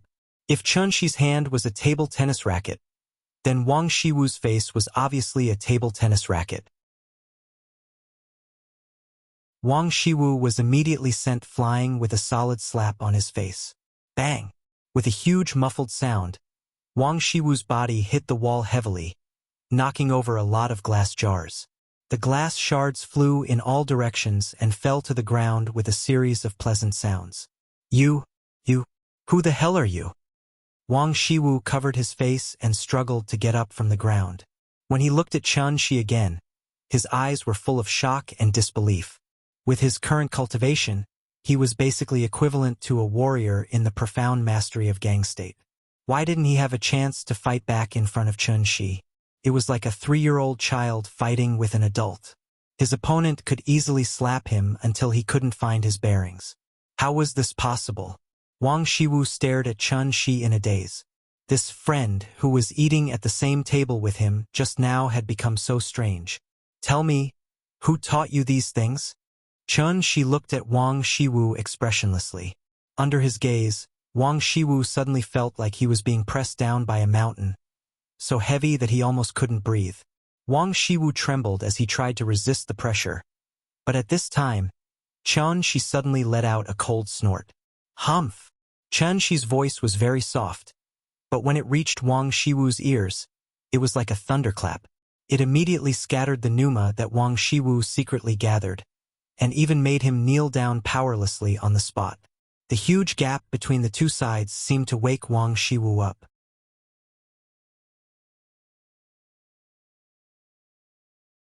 Chapter 303. A strange expression appeared on Chun-Shi's face as he looked at Wang Shiwu, who was kneeling on the ground and howling in agony. You turn the page faster than you turn hostile. Don't you think your actions are very low? Hearing this, Wang Shiwu could not help but be stunned. He hurriedly raised his head, as if wanting to explain something. However, at this moment, Chan Shi continued, "Save you? Then tell me, how should I save you?" Chan Shi looked at Wang Shiwu with a cold expression. He really wanted to hear what kind of story he would come up with. Accidentally entered an evil cult organization, and in the end, fell deeper and deeper, unable to escape. Now that he finally repents, I only ask that you give him a chance to turn over a new leaf? Isn't this plot a little too old-fashioned? Chan Shi added scenes for Wang Shiwu in his heart. But Wang Shiwu did not seem to have the consciousness to become an actor. When he heard the sarcasm in Chan Shi's tone, he begged bitterly, "With your abilities, your status in the Wu Lian must be quite high, right?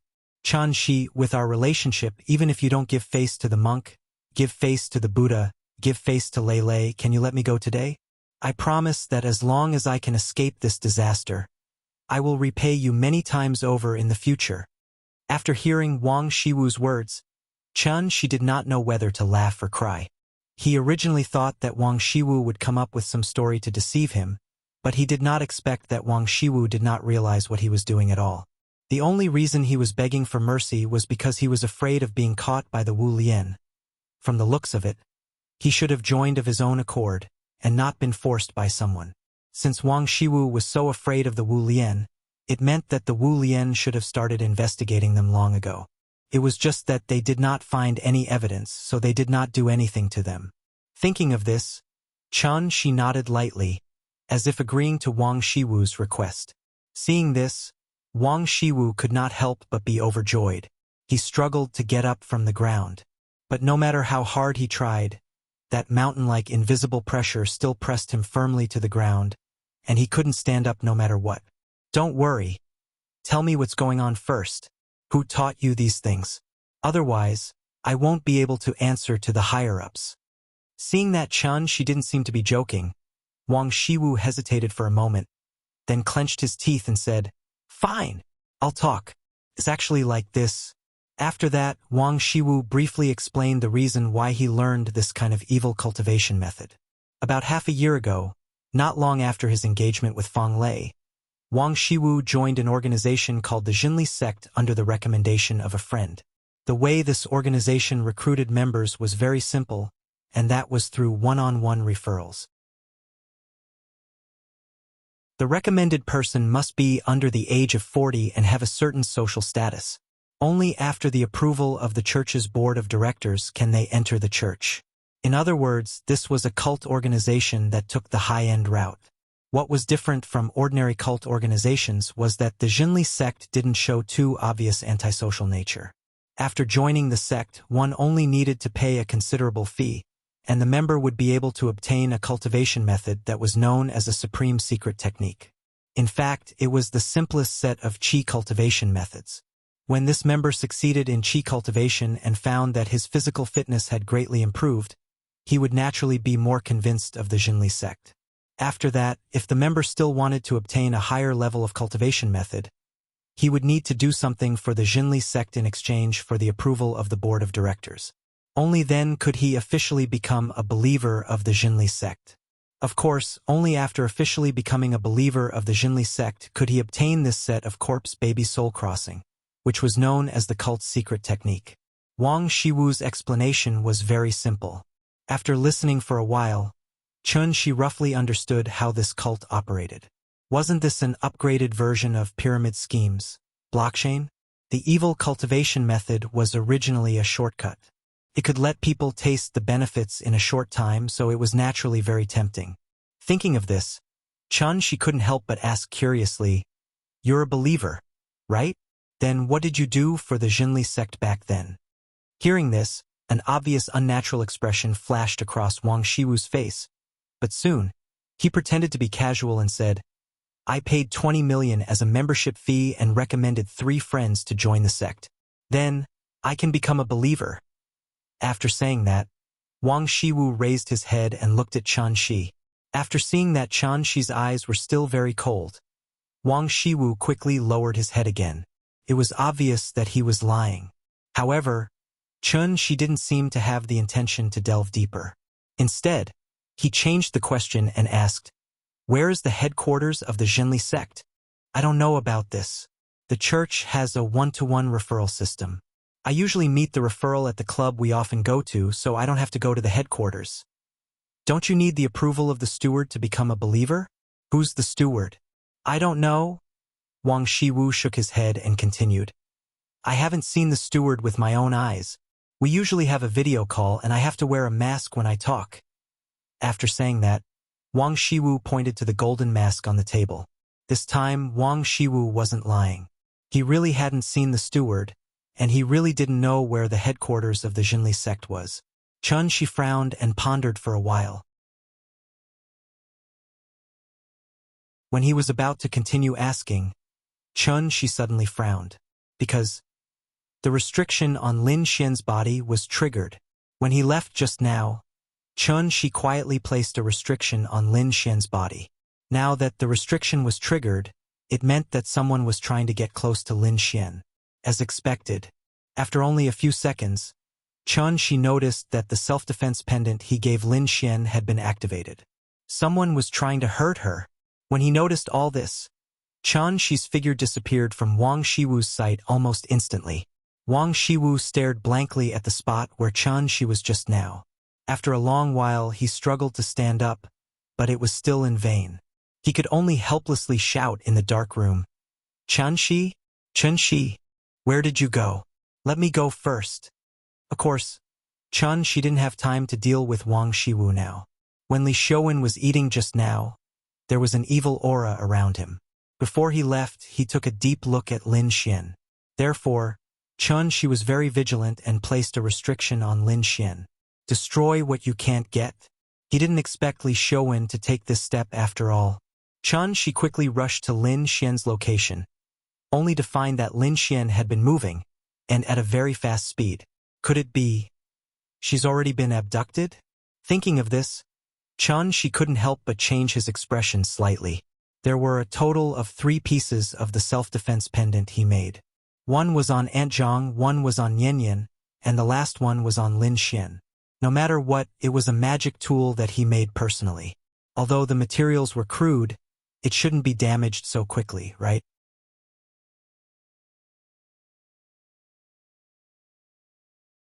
Chapter 304.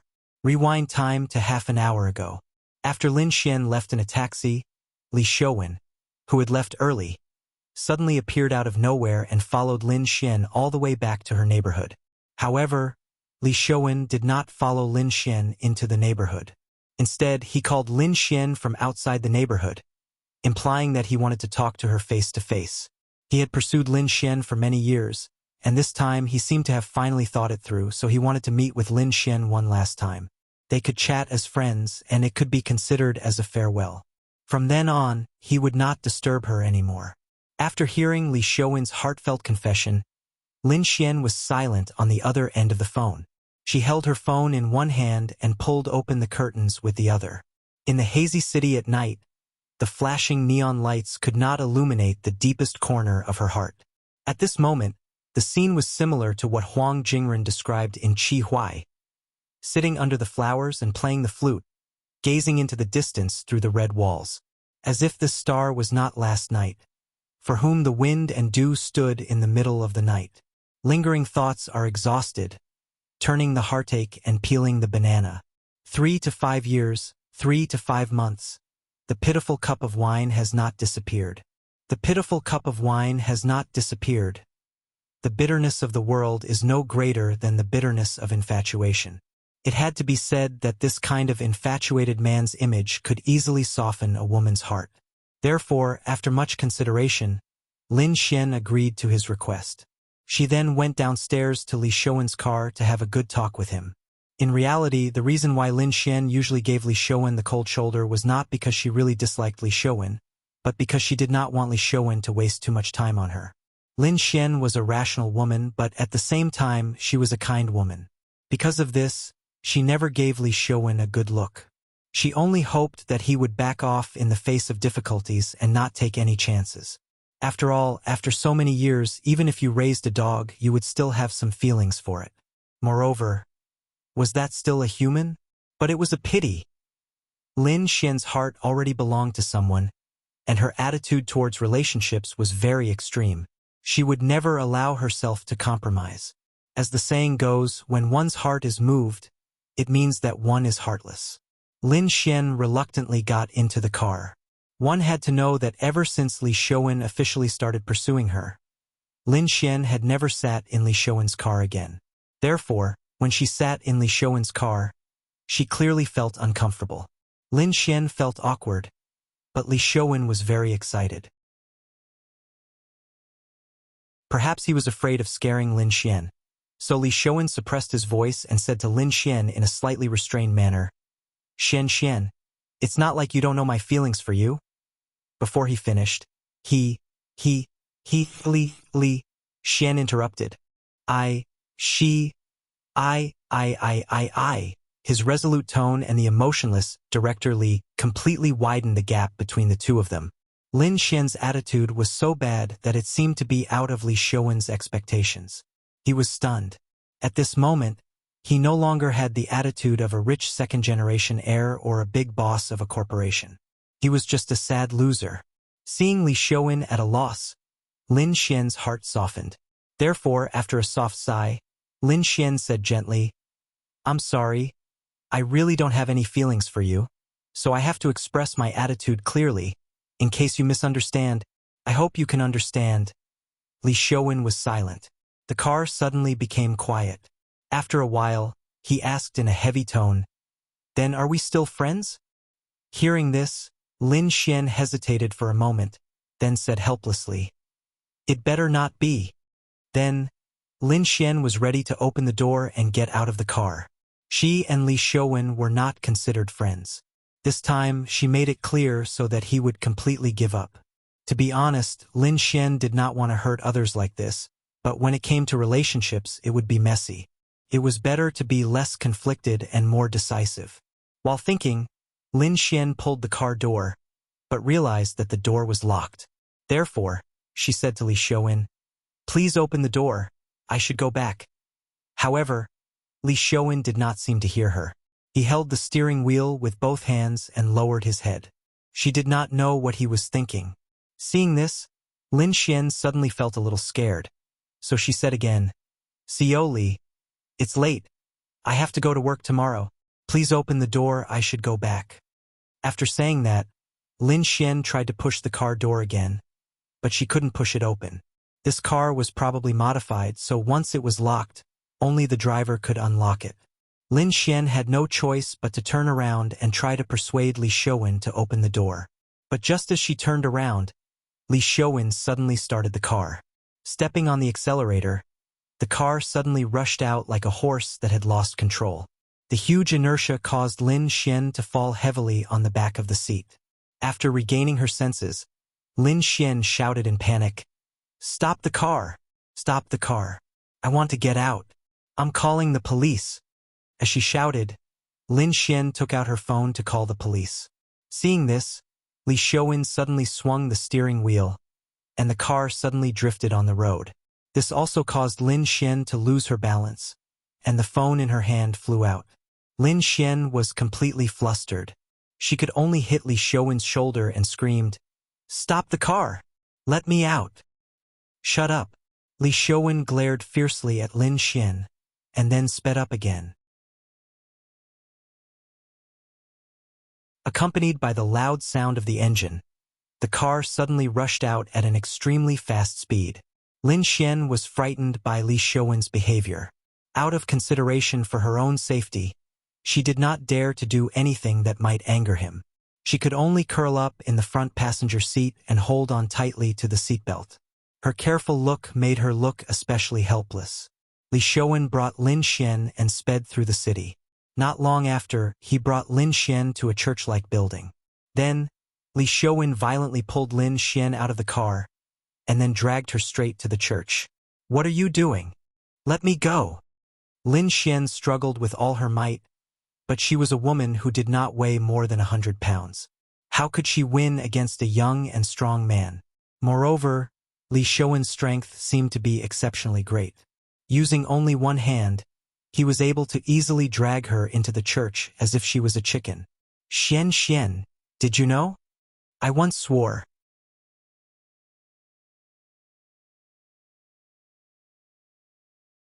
Chapter 305.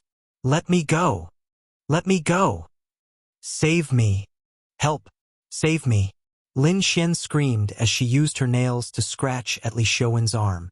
However, Li Shouwen's arm was like a steel plate, and no matter how hard Lin Xian tried, it was futile. At the same time, because she used too much strength, she broke a lot of her carefully trimmed nails, and her fingertips started to bleed. Lin Xian's screams were very loud, but Li Shouwen did not care, and dragged her like a sack towards the church. The church's door was not locked, and Li Shouwen gave it a push, and the door slowly opened. Then he dragged Lin Xian into the church. But the strange thing was, it was night time, but the church that should have been closed a long time ago was brightly lit. The lights shone on the colorful window decorations on both sides, silently giving off a solemn and dignified feeling. Then, this solemn atmosphere was broken by Lin Xian's screams. There was no one in the large hall, and Li Shouwen dragged Lin Xian on the red carpet in the middle, and the commotion they made seemed to have alerted the church staff. Following a series of light footsteps, a figure walked out from the depths of the church. That person was about 40 or 50 years old, dressed as a priest, and had a cross pendant around his neck. He looked like the priest in charge of this church. Lin Xian made a lot of noise, but the priest acted as if he did not hear it. After he appeared from the passage, he went straight to the altar in the middle of the church, and then calmly looked at the pair of young people in front of him. Li Shouwen dragged Lin Xian to the altar, and finally let go of Lin Xian's arm. Perhaps because she struggled too hard, Lin Xian was now completely exhausted, and so she laid on the carpet on the spot. At this moment, Li Shouwen lowered his head slightly and said respectfully to the priest standing behind the altar, "Steward Sun, I want this woman to fall in love with me wholeheartedly and never leave me for the rest of her life. Sorry to trouble you." Hearing this, the priest who was addressed as Steward Sun took a deep look at Li Shouwen, then asked calmly, "Just for a woman? Do you know what price you have to pay? You only have one chance. You'd better think carefully before answering me." After hearing Steward Sun's words, Li Shouwen hesitated for a moment. But when he looked at Lin Xian, who was lying beside him, he fiercely gritted his teeth and solemnly nodded in response. "I know. I have no regrets. Manager Sun, sorry to trouble you." "Very good. The Heavenly Father has heard your words. Now, it is time for you to listen to the gospel." The priest nodded. Then, he raised his right hand and pointed his index finger at Lin Xian. At this moment, Lin Xian was like an injured rabbit. She could only kneel on the ground weakly. She tried her best to distance herself from Li Shouwen, but at this moment, an invisible force suddenly surrounded her. "Ah!" Feeling the strange feeling in her body, Lin Xian could not help but cry out in surprise. She wanted to struggle, but the invisible force tightened around her. It was like a cloth wrapped around a mummy. Layer after layer, it wrapped around her until she could not move. Just as Lin Xian was about to be crushed by this force until she could not breathe, the pendant in front of her chest suddenly exploded with an extremely dazzling light. Seeing this, Steward Sun could not help but look at her in astonishment. He softly muttered, "A magical weapon? Like an eggshell." The light that exploded from the pendant instantly enveloped Lin Xian. Steward Sun carefully looked at the cover that was formed by the light. Suddenly, a look of disdain appeared on his face. A crude piece of work. As soon as he finished speaking, Steward Sun suddenly clenched his right hand tightly. An enormous force instantly surged from all directions and crazily squeezed the light cover. In just a few breaths' time, the inferior guanyin statue that cost Chun Shi 100 yuan was instantly shattered like glass. It was turned into fine powder by this force. With the protective magical weapon losing its effect, Lin Xian instantly became a fish on the chopping board. She could only wait to be slaughtered. Then Steward Sun waved his right hand. Lin Xian's body slowly flew up and landed on the altar in front of him. Lin Xian lay on the altar, unable to move. As she was too scared, she had long turned pale with fright and tears streamed down her face. "Help! Who can save me?" Lin Xian tried her best to cry for help, but her throat seemed to be blocked by something. She could only let out a desperate whimper. At this moment, Steward Sun looked at Li Shouwen again. He then handed a golden dagger to him. "Come here and drip your blood into the holy water pool. Then, let this woman drink the holy water. From today onwards, everything about her belongs to you, including her soul." Hearing this, Li Shouwen immediately took the dagger. Then, he followed Steward Sun's instructions and walked to the side of the holy water pool. He used the dagger to lightly cut his fingertip. When the sharp dagger cut his skin, Li Shouwen instantly felt a piercing pain. The pain seemed to come from the depths of his soul. He could not help but let out a blood-curdling scream. However, despite the pain, Li Shouwen did not forget Steward Sun's instructions. He hurriedly extended his finger above the holy water pool. A drop of dark red blood slid from his fingertip and fell directly into the pool below. Then, Li Shouwen picked up the Holy Grail from the table beside him. He used the Holy Grail to scoop a cup of holy water mixed with his blood into the pool. Then he turned around and walked to Lin Xian. Although Lin Xian could not move, she heard their conversation clearly. So, when she saw Li Shouwen walking to her side with the cup, Lin Xian instantly let out a series of emotional sobs. Bean-sized teardrops kept falling from the corners of her eyes. In a daze, she remembered that day again. That dilapidated building that leaked air everywhere. That figure that suddenly appeared. I don't know why. This time, Lin Xian really hoped that Chun-Shi could come in time. Therefore, even if she could not make any sound, she was crazily screaming in her heart. "Chun-Shi, save me." Perhaps it was because the Jesus statue on the altar heard her prayer. So, just as Li Shouwen was about to feed her the holy water with the Holy Grail, the door of the church was suddenly pushed open. It was not right to say that it was pushed open because the two doors were directly sent flying. It was as if they were hit by an ancient battering ram. The two 3-meter-tall heavy doors were knocked off their frames and flew directly into the church. Then, they crashed into rows of seats.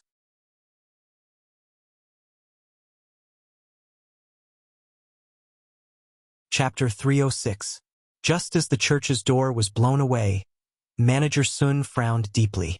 He actually did not notice that someone was approaching the church. How was this possible? It was obvious that the person was not an ordinary person. Out of the intention to test him, Manager Sun took a deep look at the person and said in a deep voice, "Do you know, where is this place?" Although he spoke softly, his voice was exceptionally loud and clear. It was as if the sound had been amplified by a high-powered surround sound system. When Steward Sun's voice reached the entrance of the church, the decibels grew louder and louder. It was like a thunderclap, instantly shattering the windows on both sides of the wall. A simple sentence, but it sounded like the legendary lion's roar technique. But what made Manager Sun feel strange was that although his voice was so loud, the person did not show any expression on his face. Instead, he calmly continued to walk towards the altar. Like a devout believer who came to the church every week, that person stepped on the red carpet and walked over, as if he did not care about Manager Sun at all.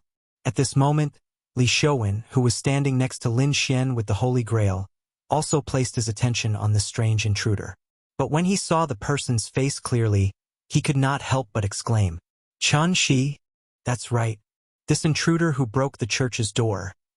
Wasn't that the Chun-Shi who had dinner with him just now?" After hearing Li Shouwen's voice, Chun-Shi finally stopped and stood about 5 meters away from the altar. He looked at Li Shouwen with a meaningful gaze, then slowly said, "We are all friends. We could have had a good meal together, but why did you have to court death?" He said, "You all, not you." So, while these words were said to Li Shouwen, they were also said to Wang Shiwu, who was far away. Chun-Shi's words had a deep meaning, but Li Shouwen did not understand at all. So he immediately asked, "What are you doing here?" Hearing this, Chun-Shi laughed as if he heard a joke. "What do you think?" Li Shouwen stopped talking. After taking a deep look at Chun-Shi, he shifted his gaze to the empty door of the church. Obviously, Li Shouwen also realized that Chun-Shi was not a normal person. Hence, Li Shouwen immediately said to Steward Sun beside him, Steward Sun, I did not bring this person here. He and I. However, before Li Xiaowen could finish his sentence, Steward Sun suddenly raised his arm and interrupted him. After that, Steward Sun walked out from behind the altar. He stood on the stairs and looked down at Chun Shi. He asked coldly, "Do you know where this is?" "Where?" After hearing Manager Sun's question, Chun Shi smiled disdainfully and replied, "Look at your serious face. Is this some dragon's lair or tiger's den?" At this point, Chun Shi deliberately paused and then asked with a smile, "If you didn't say it, I would have thought that this is a garbage collection center, and all kinds of garbage are stuffed in here. How dare you?" Seeing Chun Shi's nonchalant expression, Steward Sun could not help but be furious. He scolded sternly, "Ignorant child, is my universal truth sect a place for you to be presumptuous?" After saying that, Steward Sun suddenly raised his right hand, and a ball of flame suddenly jumped out of his palm. After that, without seeing any action from Steward Sun, the ball of flame suddenly burned fiercely, and then turned into countless lifelike flame crows. They flapped their wings crazily and pounced toward Chun Shi from all directions. Seeing this, a cold smile suddenly appeared on the corner of Chun Shi's mouth. With a wave of his hand, an invisible force suddenly blew away all the fire crows like a hurricane. After seeing Chun Shi's move, Steward Sun's expression changed slightly. He frowned and said, "Celestial? Why, are you scared?" Chun Shi looked at Steward Sun with a mocking gaze. After that, he raised his index finger and said slowly, "I'll give you another chance to attack.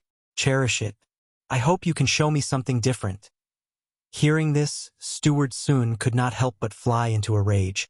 How dare a mere celestial speak so arrogantly? If that's the case, then I'll show you today. What is a god? As soon as he finished speaking, the black robe on Steward Sun's body suddenly fluttered, and a gloomy and cold aura immediately spread in the main hall. As Li Xiaowen was too close to Steward Sun, he instantly felt as if he had fallen into a 10,000-year-old ice cave. It was so cold that he almost could not breathe. Chun Shi looked at Steward Sun silently. He sensed that there was a surge of power in Steward Sun's body, and this power was being released bit by bit. If there was no accident, then it should be the primordial core that he condensed by using the evil technique. Primordial core, golden core. There was only a difference of one word, but the meaning was completely different. The so-called golden core was the condensation of all the true essence in an immortal cultivator's entire body to a point. After that, it would undergo repeated compression and tempering. Like refining pills, the impurities would be removed and the essence would be extracted. Finally, it would be formed into a ball and stored in the dantian. It sounded very simple, but condensing a golden core was not an easy task. It was like rolling a piece of foil into a small ball. It was very easy. However, after rolling it into a ball, it had to be hammered bit by bit until it was solid. Only after being hammered thousands of times could this piece of foil be turned into a complete and flawless metal ball.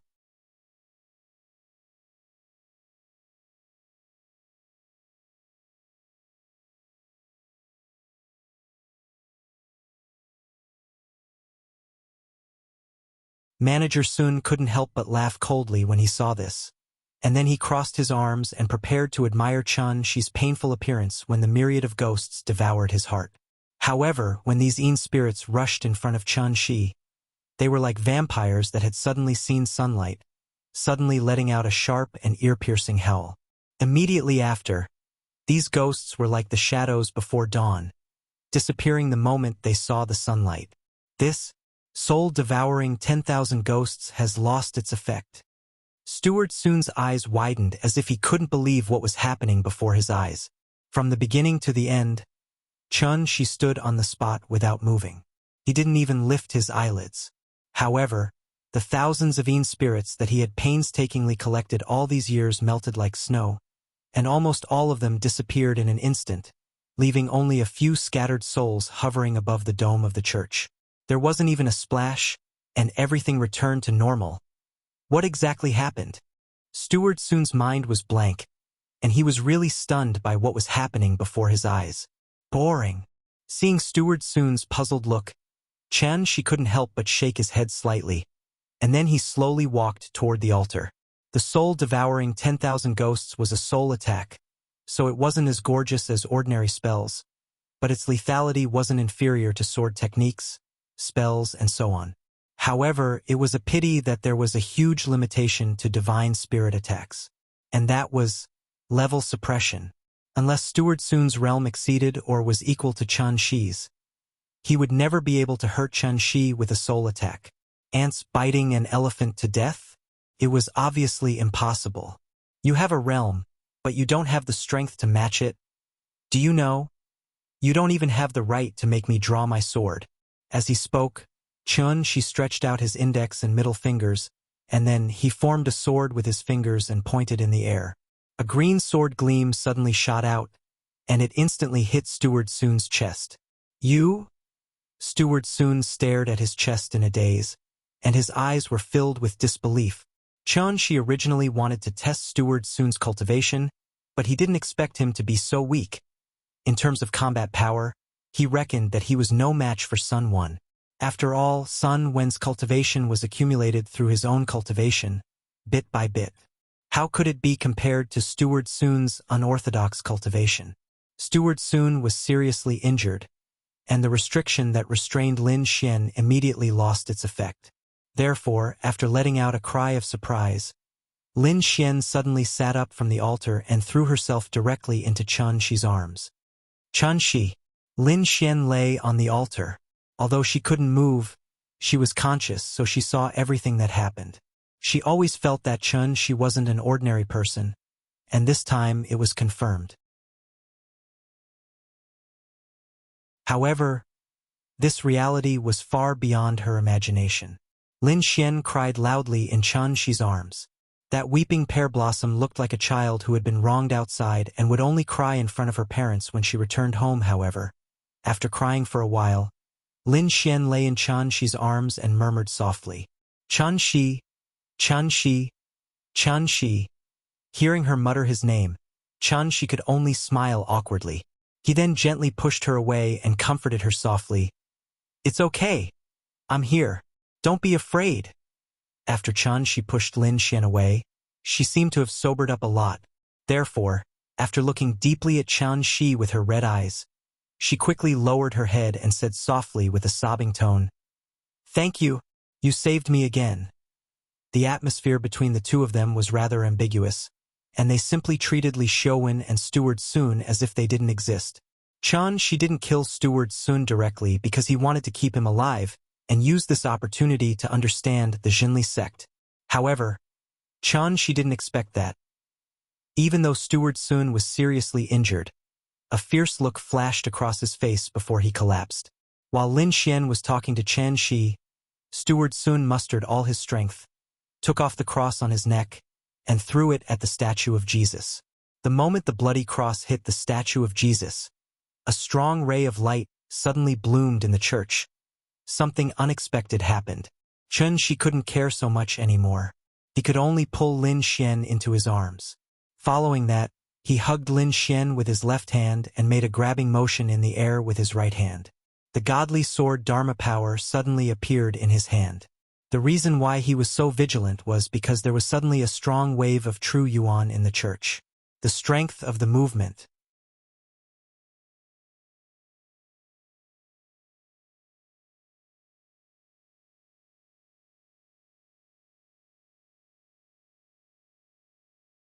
So, after hearing the old man's voice, Lin Xian curiously poked her head out and quietly sized him up. The old man was also sizing up Chen Shi. When he saw the divine sword Dharma idol in Chen Shi's hand, a glimmer of light flashed in his deep eye sockets. Then he set his gaze on Lin Xian. Lin Xian didn't understand the situation, so she tilted her head and looked at the old man in front of her blankly. However, just this one look, it was as if some mechanism had been triggered, causing the old man to suddenly explode. Like a venomous snake that had been hibernating for a long time, he directly pounced in the direction of his prey. Before Lin Xian could react, the old man had already rushed in front of her. Because the distance was too close, Lin Xian could even clearly see the color spots on the old man's face, so she was so frightened that she couldn't help but cry out. Seeing this, the old man couldn't help but laugh out loud. I didn't expect that I would actually find such a high-quality furnace here today. Little girl, you're in luck.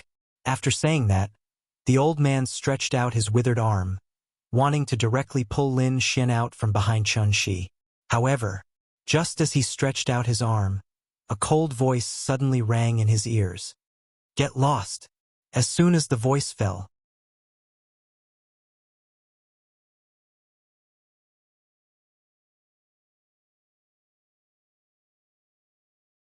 this light door was somewhat similar to the heavenly gate, but it could not be compared to the heavenly gate. After all, the heavenly gate required the support of a huge amount of spiritual energy to open, but this light door in front of him only needed manager soon, a pseudo-core stage living sacrifice. If it was another world behind the heavenly gate, then behind the light door was obviously just an illegally expanded basement. There was a fundamental difference between the two. And this kind of illegally built basement was actually a small world or a small paradise that was opened up in the void after immortal cultivators comprehended the true meaning of the word void. What was void? This was a very abstract concept. Chun Shi was still at the soul formation stage, so naturally, he could not understand the true meaning of it. The so-called insightful void was to see the small and see the big picture, to see through the void. My heart's desire, no matter how vast the world is, it is only an inch. The insightful void was an existence above the soul formation stage. Even if it was not as unattainable as the immortal emperor, it was at least a supreme existence and could be considered to be at the top of the food chain. Therefore, the light door in front of him obviously could not have been opened up by this old man who had one foot in the grave. If Chun Shi guessed correctly, this small paradise should be an existence similar to the Temple of Time, which was left behind by the ancient immortal cultivators before they left the earth. The old man was just a dove that took over the magpie's nest. If that was the case, then this ghastly old man in front of him, what kind of existence was he? Although Chun Shi had a lot of questions in his mind, his hands did not stop moving at all. After cutting off the old man's arm, Chun Shi immediately turned the sword and pointed it at the old man's chest. The godly sword Dharma idol drew a beautiful arc in the air. The sword light was cold and piercing to the bone. Like a meteor streaking across the sky, it drew a bright silver line in the pitch-black night. Then, the godly sword Dharma idol sank into the old man's chest and directly pierced through him. From the beginning to the end, the old man did not make any movements to fight back. Even when his arm was chopped off, he didn't make a sound. Seeing this, Chun Shi could not help but raise his eyebrows as if he had realized something. So he immediately let go of the long sword in his hand and suddenly put his hands together in front of his chest, ready to make a gesture. However, just as Chun Shi was making the gesture, the old man suddenly let out a burst of wild laughter. Immediately after, his body suddenly turned from solid to illusory, as if he had been snapped by Thanos. In an instant, he turned into thousands of powder and disappeared in front of Chun Shi's eyes. Chun Shi quickly looked up, only to see black smoke billowing above the church, like the sky before a shower, as if it would collapse at any time. At this time, the old man's voice suddenly sounded from all directions of the church. Little kid, you're a bit interesting. Come on, let this old man weigh how much weight you have. As soon as the voice fell, the black smoke that was originally floating above the church slowly flowed. It was unknown what method the old man used, but the billowing black smoke suddenly turned into a solid substance. And then it turned into a giant python that was dozens of meters long out of thin air. The giant python formed by the black smoke coiled into a ball in the air, and its huge body almost covered the entire dome. Its head was in the shape of an inverted triangle.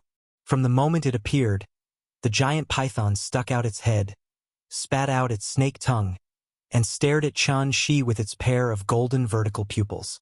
A suffocating sense of oppression gradually spread in the church. Lin Xian stared at the giant python that suddenly appeared above the church, stunned. When she saw the palm-sized scales on the giant python's body, she was so scared that her eyes rolled back and she fainted directly. Lin Xian's fainting attracted Chun Shi's attention. However, the moment he was distracted, the giant python was like a long arrow that was shot out from a fully drawn bow, opening its bloody mouth and directly pouncing towards Chun Shi's position. Fortunately, Chun Shi's reaction was extremely fast. Pretending to be mysterious, accompanied by an angry shout, Chun Shi suddenly separated his hands, and 2 rays of golden light suddenly bloomed from his palms. When the giant python was about to bite him, Chun Shi was like a llama holding 2 large symbols in his hands, and suddenly slapped out with both palms, ruthlessly hitting the giant python's head.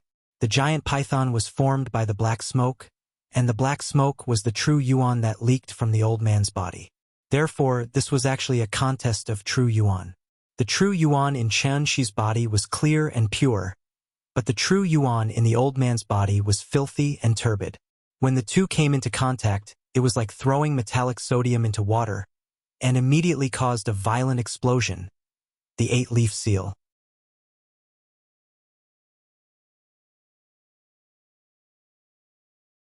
Chapter 310. The old man in front of him was very strange. Even with Chun Shi's experience, he did not know what kind of cultivation method the old man was cultivating. Naturally, he could not determine the old man's exact strength. The only thing he could be sure of was the old man had accumulated too much true origin in his body. It was so much that it was unbelievable. However, at the same time, because this huge amount of true origin was too turbid, the old man was unable to control the true origin in his body as he wished. Hence, after much consideration, Chun Shi finally put down the long sword in his hand and decided to meet the giant python head-on. He wanted to use this to determine the old man's true strength. The Great Vajra seal was not the most lethal move among the 8-leaf seals, but it was the most powerful one. If one were to compare the Great Vajra seal with the most lethal move, the heaven-flipping seal, it would be like the difference between a mace and a long sword. Hence, the moment Chun Shi's palms landed on the giant python's head, the giant python was like a train that had crashed into a wall. His huge body immediately froze in midair. At the same time, with Chun Shi's position as the center of the circle, an invisible shockwave suddenly erupted. Wherever the shockwave went, the tables, chairs, doors, windows, and even the steel bars in the walls of the church were all reduced to dust. Dust flew everywhere, and smoke rose into the air. In the blink of an eye, the solemn church had been completely reduced to ruins. Just the shockwave from the collision alone was so powerful. One could only imagine how powerful this move was. The giant python let out a loud hiss. Then, its body suddenly cracked inch by inch as if it was made of glass and gradually fell apart. In the end, the giant python turned into a plume of black smoke and slowly dissipated in the sky above the church. However, although the giant python had disappeared, the black smoke that enveloped the church showed no signs of dissipating. Seeing this, Chun Shi's face couldn't help but reveal a cold smile. After this head-on battle, he had more or less figured out the old man's strength. Hence, Chun Shi lightly shook his wrist and reached out with his right hand. The divine sword avatar appeared in his hand again. At this moment, the old man's voice suddenly rang out from the black smoke. "Who are you?" He spoke very slowly, and there was even a hint of seriousness in his tone. It was obvious that he had finally realized that the young man before him was no saint. "You wouldn't know him even if I told you." Chun Shi brandished the sword in his hand, then looked at the black smoke with a mocking expression and asked, "What's wrong? Are you afraid? How dare you?" The old man flew into a rage. His voice was like a thunderclap, echoing in the black smoke. "Ignorant brat, you don't know the immensity of heaven and earth."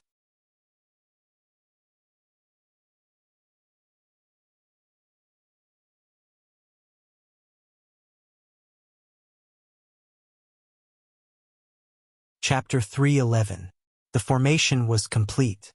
Under the dark night sky, the golden light shield was particularly eye-catching. Fortunately, this place was relatively remote and there were no high-rise buildings nearby. Otherwise, Chun Shi would probably be able to see his great achievements on various short video apps tomorrow. The light shield was like an inescapable net, firmly trapping the three-headed python that the old man had transformed into. The python continuously used its huge body to hit the light shield. However, the light shield seemed to be like a red-hot steel plate. As soon as the python's body touched the light shield, it immediately let out a soft bang sound.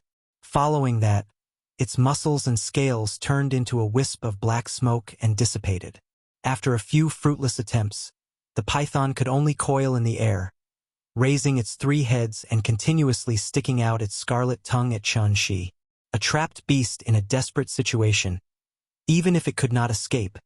Its ferocious and terrifying appearance still made people feel fear from the bottom of their hearts. The old man was in danger, and Chun-Shi's situation was actually not much better than his. This old monster's battle strength was not very high, but his vitality was extremely tenacious. Because the old man had turned himself into a soul, he could split into thousands of bodies, and every wisp of black smoke was him. If Chun-Shi missed a wisp of black smoke, then the old man could use this wisp of black smoke to escape and then continue to devour others. He believed that as long as his lifespan was not up, there would be a day when the vital essence in his body would accumulate to the point where it could not be contained and could only leak out from his body. Therefore, Chun-Shi decided to take the risk and use himself as the eye of the formation, multitasking 7 things at once, using the 7 divine swords to replace the formation door, thus trapping the old man in the net. This was actually a very risky action. It was like a python wanting to devour another python of similar size. Although the old man's realm was not as high as his, the vital essence in his body was more than Chun-Shi's. Once Chun-Shi swallowed the old man into his stomach, as long as the old man broke through the formation, then he would definitely suffer from the backlash. Therefore, Chun-Shi immediately activated the formation, and before the old man regained his senses, he had to end the battle quickly. He saw that a flame floated up. It blossomed from the void and cascaded down like a world-cleansing red lotus. Although the flame was small, when it fell on the three-headed giant python, it was like a spark falling on a gas station, instantly setting off a huge fire. The fire was as quick as lightning, spreading along the python's body. In the blink of an eye, the three-headed giant python was already on fire. It could only twist its body and madly roll and dance in the sea of fire. Then, the three-headed python turned into a cloud of smoke and dissipated in the sea of fire. The giant python had disappeared, but there was still a lot of black smoke gathered below. Thus, the flames continued to spread downwards. The flames swept over, and the black smoke couldn't retreat in time.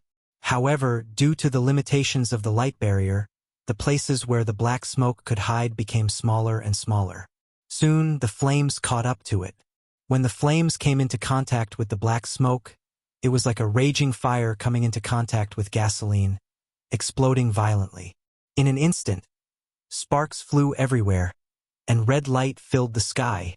The flames filled the light shield, and the light illuminated more than half of the sky, so that a large cloud of fire appeared in the sky above Zhonghai City. The black smoke turned into a black hurricane, crazily colliding with the light shield. The fire slowly burned from the sky to the ground, not leaving a single gap. There was nowhere to run. No. The old man's desperate voice sounded in the light shield. When the raging fire filled the light shield, the remaining wisp of black smoke could only be completely swept away by the fire. Because this old man's life was too tenacious, Chun-Shi let the fire burn for a full 5 minutes before he finally dispersed his qi and let everything return to normal. After the fire, the church had long been reduced to nothing. In the burnt ruins, Lin Xian lay on the ground, safe and sound. Chun-Shi came to Lin Xian's side, and just as he was thinking about whether to wake her up, a wisp of black smoke quietly emerged from the crack in the ground. Because the wisp of black smoke was too weak, even Chun-Shi didn't notice it, until this wisp of black smoke floated in front of Li Shouwen and directly went into his nostrils. Only then did Chun-Shi finally notice the difference in Li Shouwen's body. Perhaps because his mental state was better than Lin Xian, Li Shouwen was paralyzed on the ground and saw the entire process of the battle between the old man and Chun-Shi. He stared blankly at Chun-Shi. His eyes were empty, as if he had lost his soul, and his mind was blank. Li Xiaowen was in a daze. Until the wisp of black smoke went into his nostrils. Li Xiaowen smelled something foul, and couldn't help but sniff. The sniff was terrible. Li Xiaowen felt dizzy on the spot. Immediately after, there was a sharp pain in his head. That pain seemed to come from the depths of his soul, and he couldn't help but cry out in pain. She turned his head to look, and saw Li Xiaowen rolling on the ground in pain. "It hurts, Shi. Save me." Li Xiaowen's voice was hoarse, and he let out a barely discernible cry for help. Seeing this, Shi shook his head slightly, as if he didn't see anything, and calmly retracted his gaze. "The evils we bring upon ourselves are the hardest to bear."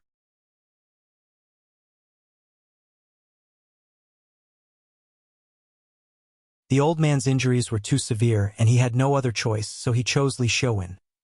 If it was in the past, Shi would definitely save Li Xiaowen for old time's sake. But his actions today had angered Shi, so naturally, Shi couldn't help him. Possession was a life and death game in itself. The strong would live and the weak would die. The old man was only left with a remnant soul, and Li Xiaowen wasn't an ordinary person without any cultivation. Since they were on par, then let them fight it out. Anyway, no matter who survived in the end, that body wouldn't be able to hold on for long. Shi left. Li Xiaowen lay on the ground, struggling in pain. At this moment, a series of urgent sirens suddenly sounded under the dark night sky. More than 10 A6 cars surrounded the ruins of the church.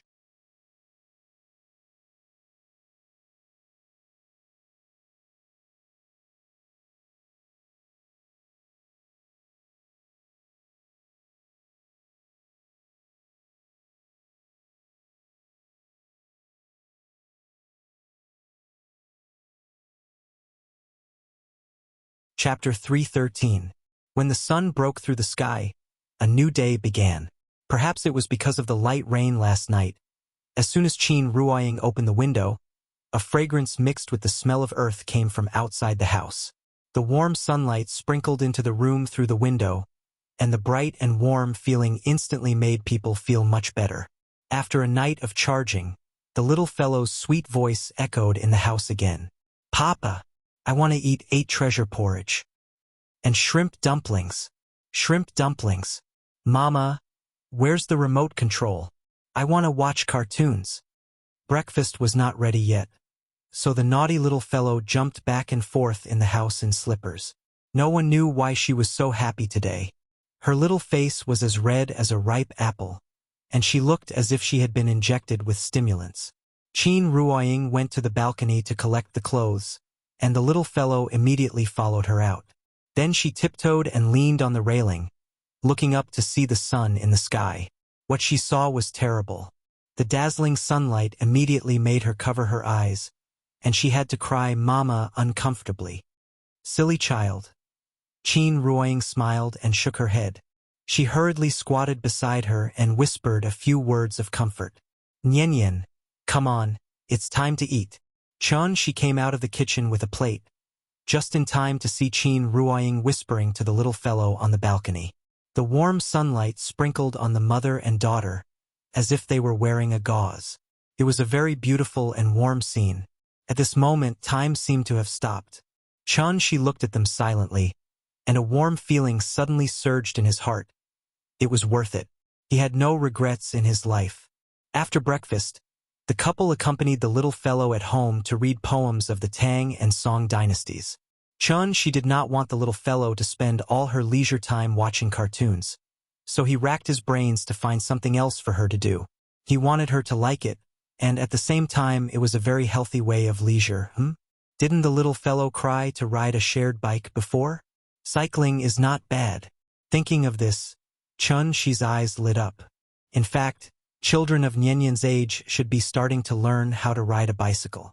It was just that they were riding a children's bicycle with 2 balance wheels. Therefore, Shi wondered if he should buy a children's bicycle for Nianyan and take her to the park to learn how to ride it today.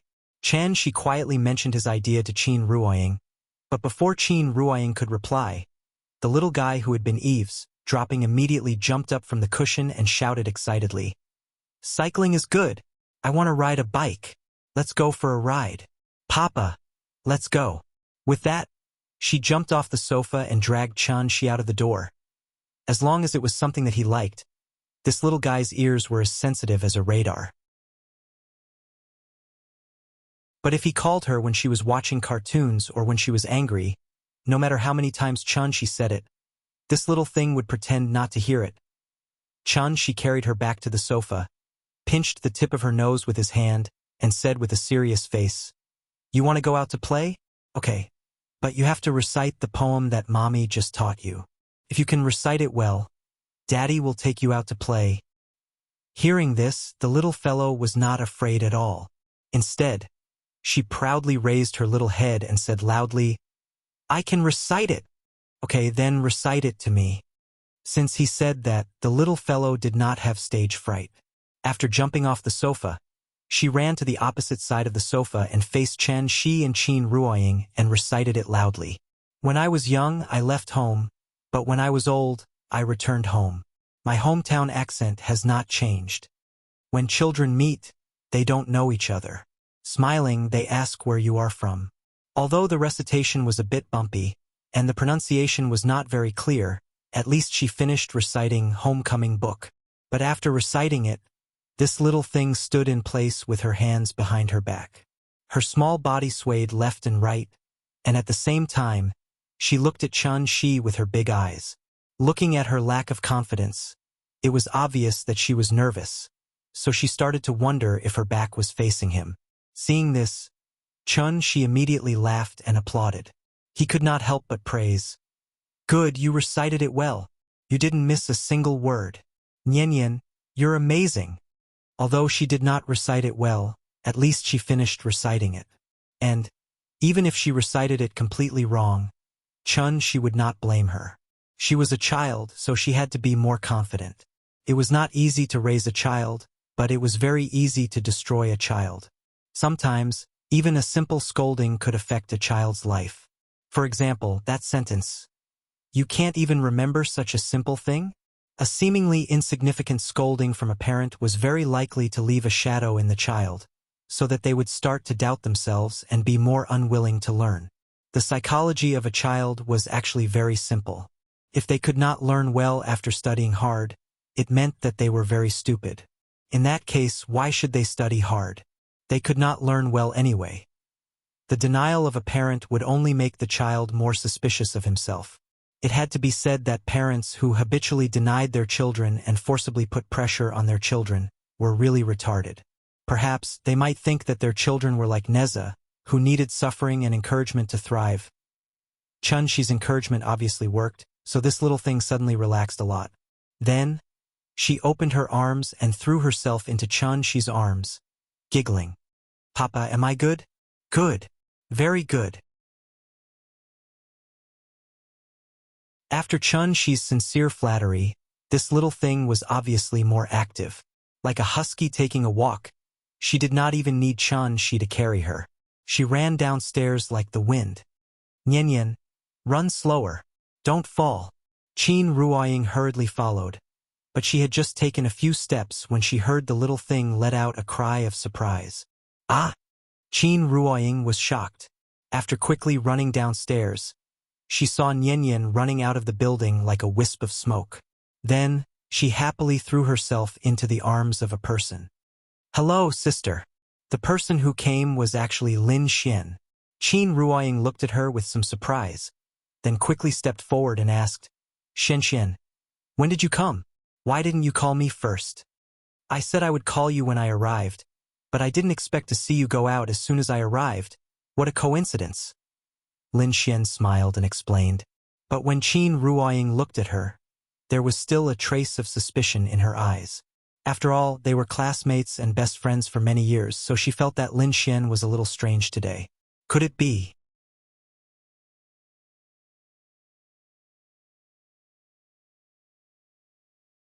Chapter 3:14. Actually, Lin Xian had always known their address, but because the couple had left one after another, she hadn't visited them for many years. Since she was a guest, She couldn't possibly not even let her through the door, right? Therefore, Qin Ruoying repeatedly invited Lin Xian upstairs, but Lin Xian shook her head repeatedly, saying that she was just passing by to see Nian and would leave soon. Passing by? See Nian? Could she be more careful? Qin Ruoying knew that she was looking for an excuse, but because she couldn't persuade her, she could only accompany her outside the building, chatting while waiting for Shi to come downstairs. In fact, the moment the little fellow exclaimed, Shi had already used his divine sense to detect Lin Xian's arrival. Therefore, after he packed up and closed the door, he greeted Lin Xian with a smile from afar. Oh, what a rare guest. That natural action and expression made it seem as if he was greeting a neighbor that he had a good relationship with. It seemed particularly casual and enthusiastic. This kind of natural behavior also gave Lin Xian an illusion in her days. The current him and the him last night, were they really the same person? Su Shi once said, "A brave man is not alarmed when faced with a sudden attack. He is not angry when provoked. Even if Mount Tai collapses in front of him, his expression will not change, and his eyes will not blink when the elk rises to the left." This should be the kind of person he was talking about. Lin Xian stared blankly at Shi until Qin Ruoying patted her in puzzlement, and she finally came back to her senses. Xian, it's rare for you to come. Why don't you go to the park with us today and play with Nian while you're at it? As if to hide her strangeness, Lin Xian quickly nodded and quickly replied, "Okay, let's go. I just drove today. You guys wait for me at the gate. I'll go get the car." After saying that, she handed the little fellow to Qin Ruoying and quickly ran towards the gate of the district. Looking at her flustered appearance, Qin Ruoying was really confused. So she looked at Shi and asked, "What's wrong with her? I feel that she's a little strange today. Maybe I scared her last night. It's my fault.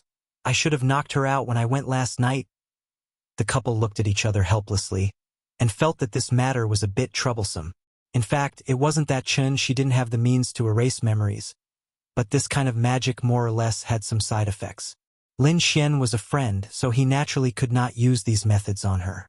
However, how could she, an ordinary person, calmly accept all of this? If she hadn't been so agitated last night, how could she have done such a series of abnormal actions today? What a headache. Because of the little fellow's presence, the adults tacitly put this matter aside for the time being.